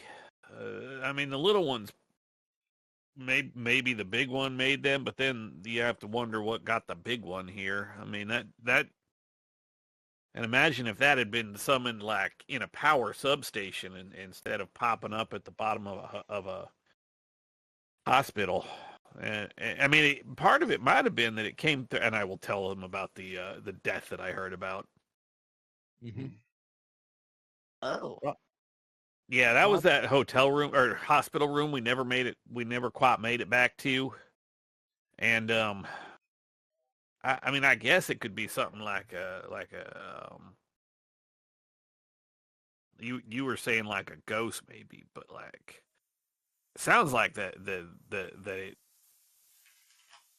it was here before the whoever died and it's what killed them. I suppose somebody could have tried to use it as some sort of like assassination tool, like I mean I'm gonna Well, it run sounds the like names. sounds like you believe that it was summoned here by someone. Yeah, just a hunch. I mean, I don't have any real proof or anything. Underlings are very chaotic by nature.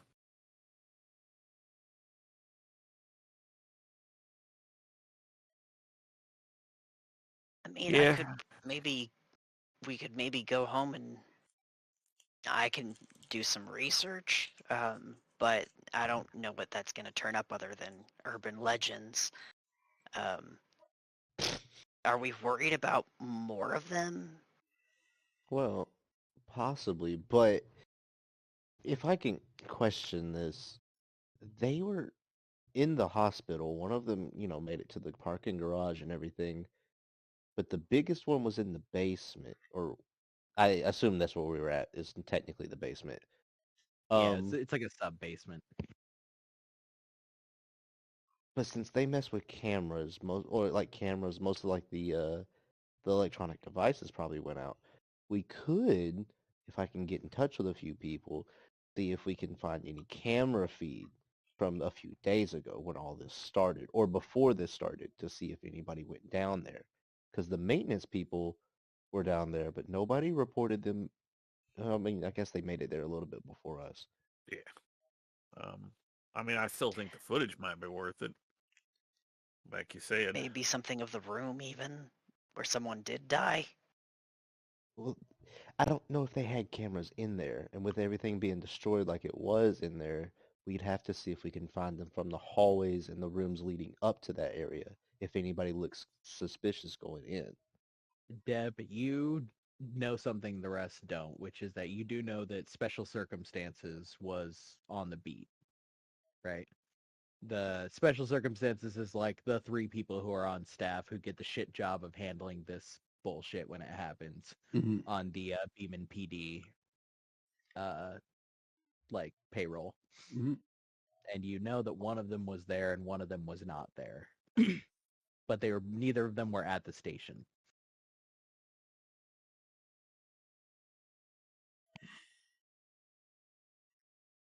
This place, it is a crossroads.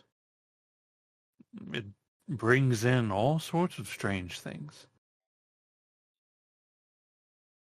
The hospital? Beeman Bay. Maybe these creatures just came here like so many others. They came looking for something to eat, and they tried to, access a isolated power source. It's pretty intelligent. Well, I do think that sort of begs the first question that I want answered, which is, did they just come here or were they invited? I'll raise you one. Third one, not invited. Were they dropped off here? Well, vampires you have to invite.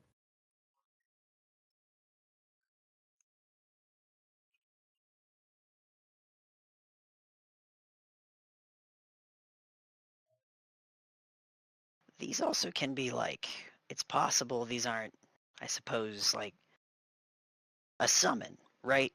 Like, these are creatures that exist here, not in a different world necessarily.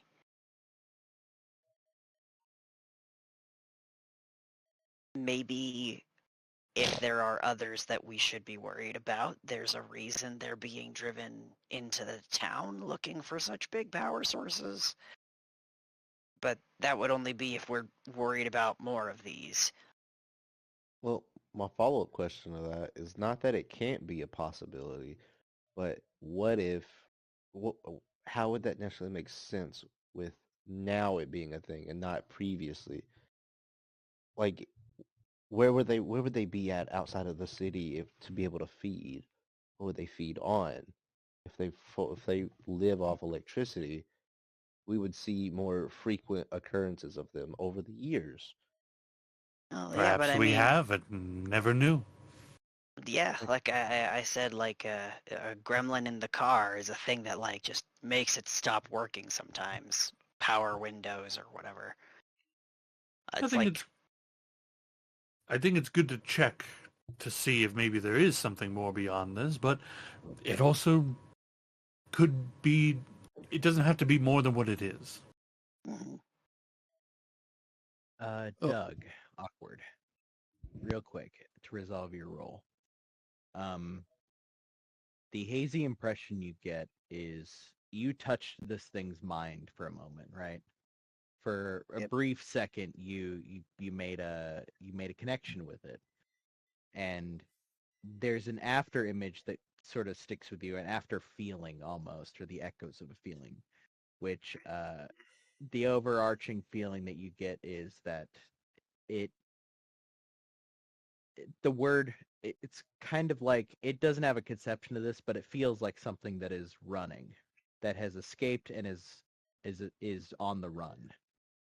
That's the sort of energy that it had about it. Interesting.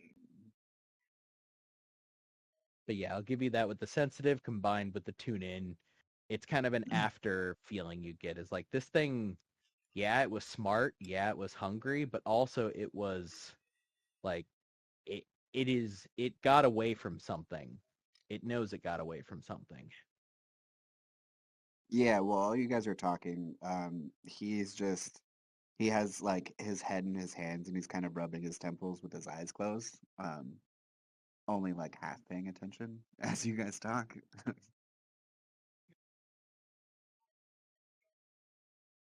I'll kind of do my regular check-in that I definitely do with you when we hang out, just like a slight elbow to your side. Huh? Oh. Um, it escaped something. I don't know. It was running. Might have been The big one or scared. the little ones? Both. They were kind of a team.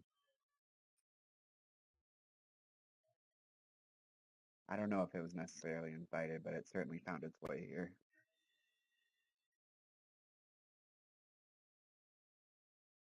It makes sense to me that it was just something that was looking for food and was in transit, just happened to be here and wreak some havoc.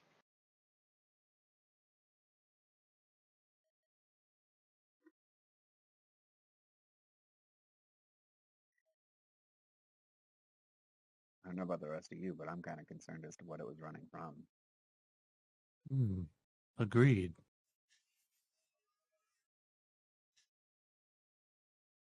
I think that feeling you're having, you should pay attention to it if it comes again. I don't think I have the choice.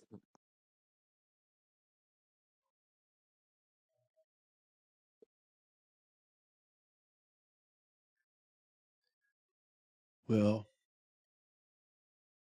how do we find out what it was running from?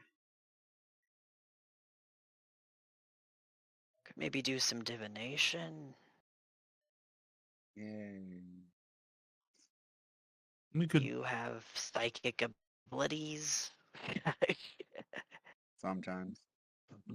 we could start at the hospital.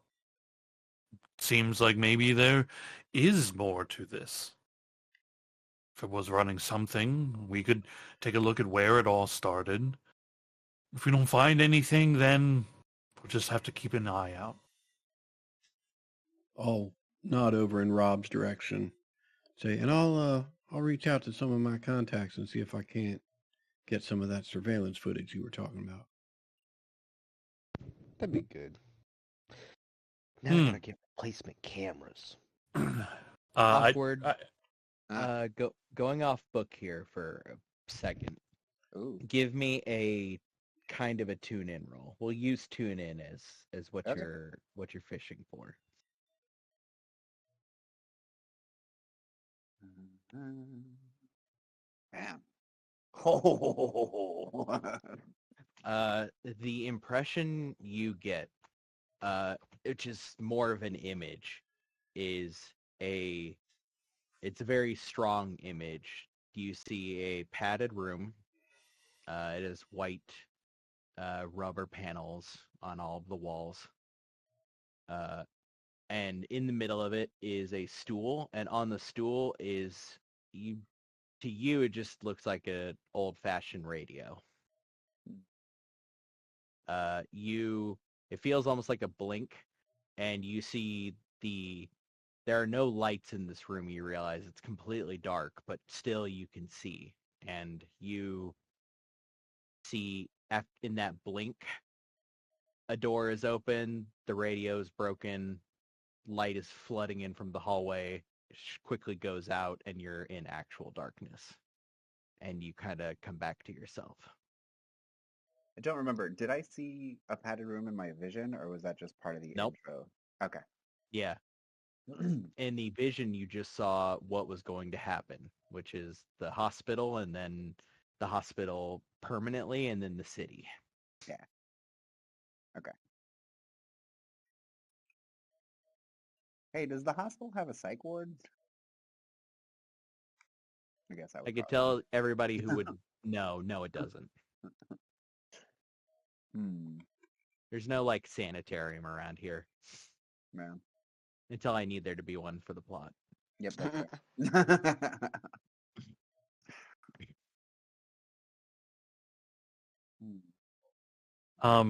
I tap Rob and ask him what time it is.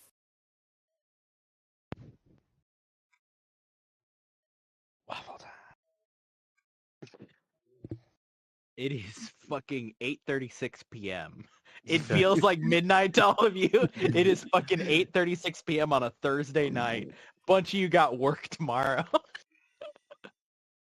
It's waffle time. I ask Rob what he's doing tomorrow, if he has time to meet up. What time? Whenever works for you. I have all day. I think I have a class in the morning, but I don't know if I have to be there. I think I just need to be there for grading papers. I can let you know, and I can try to call you in the morning. Yeah. You need a phone? Yeah, I do have to go get one. That might be it. You know what? That's a better excuse. I'm just going to tell them I need to go get a new phone tomorrow. Thank you.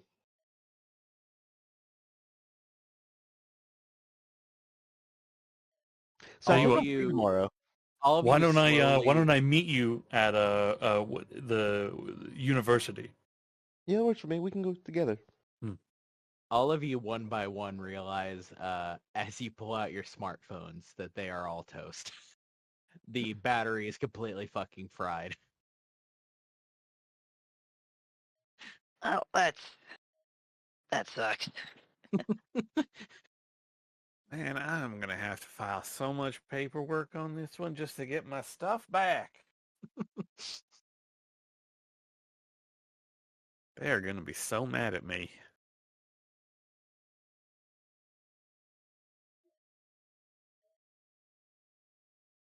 Amiris picks up the check. Yeah. Oh, nice. Kind of tipped as Amira sleeve. 25%, baby. It depends. Well, actually, we had a lot of people. I'll give them 30%. Yeah, I think it's like 8:30 when you ask what time it is. You guys probably stay till like 9:30. Sort of just a lot of time doing 1,000-yard stares while Miros tries to like jovially like they probably actually here's a good question that we will end on is like vibe wise, this is the kind of situation where those who've been in the shit, right, will react differently than those who haven't. So for those who like, for instance, Harlow and Awkward and Rob, actually, like, how are you reacting to the amount of hurt that you just sustained in addition to the three bodies that maybe you've never seen like that? It's being suppressed by heavy nicotine. It Mm-hmm. will also include caffeine tomorrow. Yeah. And he sees that Deb is now a drug dealer, so that may become a new substance as well. You've got a nicotine patch, nicotine gum, and are smoking cigarettes in the parking lot every 15 minutes. Oh my god. You're really riding the lightning. Gonna get your heart to fucking explode.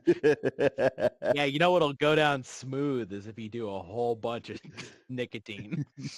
That'll really smooth out the edges for that jagged sort of brain fuzz you got. Nobody said he's taking the healthy approach. This is how he deals with it. What about Harlow and Awkward? Harlow is definitely in the appearance of someone who is in shock. Less talking than usual and unable to like keep hand tremors down. What about you, Awkward? So I don't know if the bodies necessarily bothered him because I feel like at some point he's had visions of dead people. Yeah. So like that wasn't a huge surprise to him. Except when he had the impulse to run from it. He definitely had a brush with death and he does not want to die here. So kind of like Harlow, his hands are shaking as like he's facing his own mortality and the potential that he will never leave this place. Yeah. I suppose then a different question because similar but different. For those that have experienced some of this shit before, like what is the kind of state each of you falls back into after? This one's particularly unique for people like maybe Deb, but the shit hits the fan, What's the post shit hitting the fan kind of state? I mean, so you're just slamming down a Sunday, right? Yeah, like I'm eating, enjoying, the food. I'm in a good mood. I'm alive. Yeah. Right. Well, I mean, I think from Deb's perspective, right, that wasn't really the shit hitting the fan, right? Uh-huh. This is the shit hitting the fan. Right now is the shit hitting the fan. Deb's working harder now than she was down there. That's just business. Like, the bodies are like, it doesn't make any difference, right? But the problem she's dealing with now is she knows that half of the people at this table are freaking the fuck out, and that's when you get caught. Yeah. Right? Like, and so she's right. And so she's like on top of her game at this point, keeping an eye on everybody. It's why she ordered all the food. She, just trying to get everybody to, calm the fuck down, right? And don't do anything suspicious, right? Don't be suspicious. I'd say, right, at some point, she's probably going to start going out with Rob when he goes to smoke. Yeah. All that sort of vibe is what she's giving off. But in terms of like the bodies, like she was looking to shoot a corpse because she thought that, like, that much. She doesn't give a shit about it. Mostly like the overtly supernatural thing, like how Deb's dealing with the fact that you just saw a big giant fuzzy electric monster. Yeah, but even that, like, Deb is very good at compartmentalization, and it's like, look, there are things I got to fix and things I don't, right? That is no longer a thing I got to fix. That's all, like, that. So that's over there now, right? So what I got to fix is all at this table at this point. Yeah. I mean, it makes sense. Omiros responds by just, reveling in kind of a hedonistic sensation of like, the victory is the I'm alive. You died and I did not. Right. Deb is in the shit, I got to take care of my people. Right. That's what Deb does. People show up to Deb freaking the fuck out because a bunch of bad shit just happened. Right. Deb fixes the problem, and that means fixing them, usually. Or at least making it so they don't freak the fuck out. What about you, Cam? I think Cameron spends as long as people are staying at the diner, at least, Cameron will be there. He's calm as can be, because, you do have a mostly burnt shirt with the bulletproof vest underneath it. Yep. Yeah. Just don't have it. You should have brought a spare shirt. You probably have one in your car. Actually, in the bag, I have the official. You got the windbreaker. You put on the windbreaker just to cover up the fact that my shit is burned off. I do potentially have another option for him. And that was from session 1. I did mention that I had a freshly dry cleaned shirt that I was bringing to Rob. Yeah, you did. Yeah, you did. Right. Yep. And so, I'll look at Cam's shirt and make the offer and be like, yeah, I don't know that it's the right size, but it's better than nothing. Uh-huh. I appreciate that, but 1, Rob is sitting right there, and 2, I got this thing, Besides, this way they'll cover my shirt. It means it got hurt when I was in the line of duty, so I get to expense that. Anyway, I'll y'all tap just my temple. Always thinking. y'all just make sure you're breathing. Make sure you go home. Do something. You do to relax, calm yourselves down. I know this was. I know the first time is always roughest, but if we're going to keep on doing this sort of thing, then this is, you're going to have to get used to this feeling right now. Thanks. Take it and put it aside somewhere. Hey, you want to keep chasing these things? Huh? I'm looking at all y'all. I mean, Omeros, I'm not really looking at you. You've been doing this longer than I've been alive. You want to do this? Because I've been doing this for 15 years now, and it ain't easy. It ain't easy. And if you don't think you can get past this one, well, whew, you don't want to see some of the other stuff out there. This was tame. Man, if I had just been prepared, if I had just refilled my freaking ammo box, this would have been so much easier. Wouldn't have needed the fork. Not that I don't appreciate the fork. Awkward.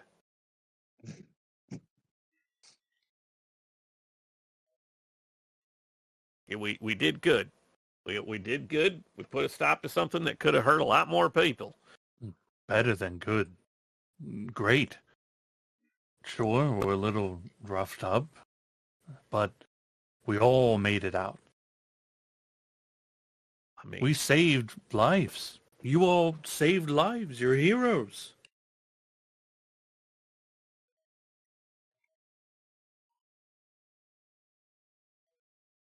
I think I'm just kind of, yep, first time's the hardest. okay. I'll take a little bit of... It's not like this is the first time I've seen anything. No. I'm sorry. I meant first fight is the hardest. Yeah, usually I don't have to fight them. It's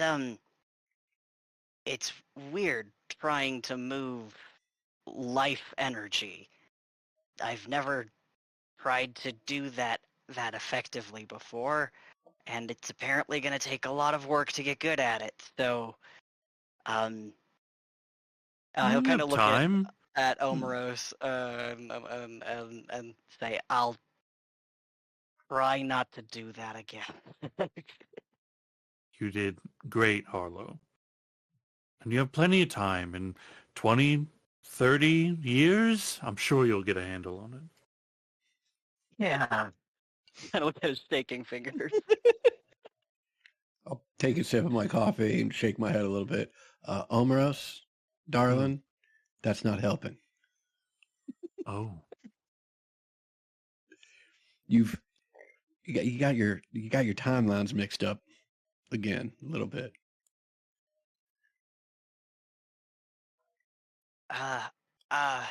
I'm gonna make sure that I've got some other things in stock so that we don't have all of that happen again.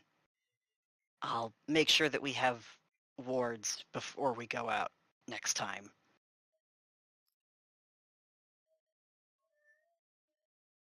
Words are good. Wards are good. What's even better is going out with people you know are going to have your back. Hard to beat that. I raise my glass of orange juice, what's left of it, as in a toast to you, Dev.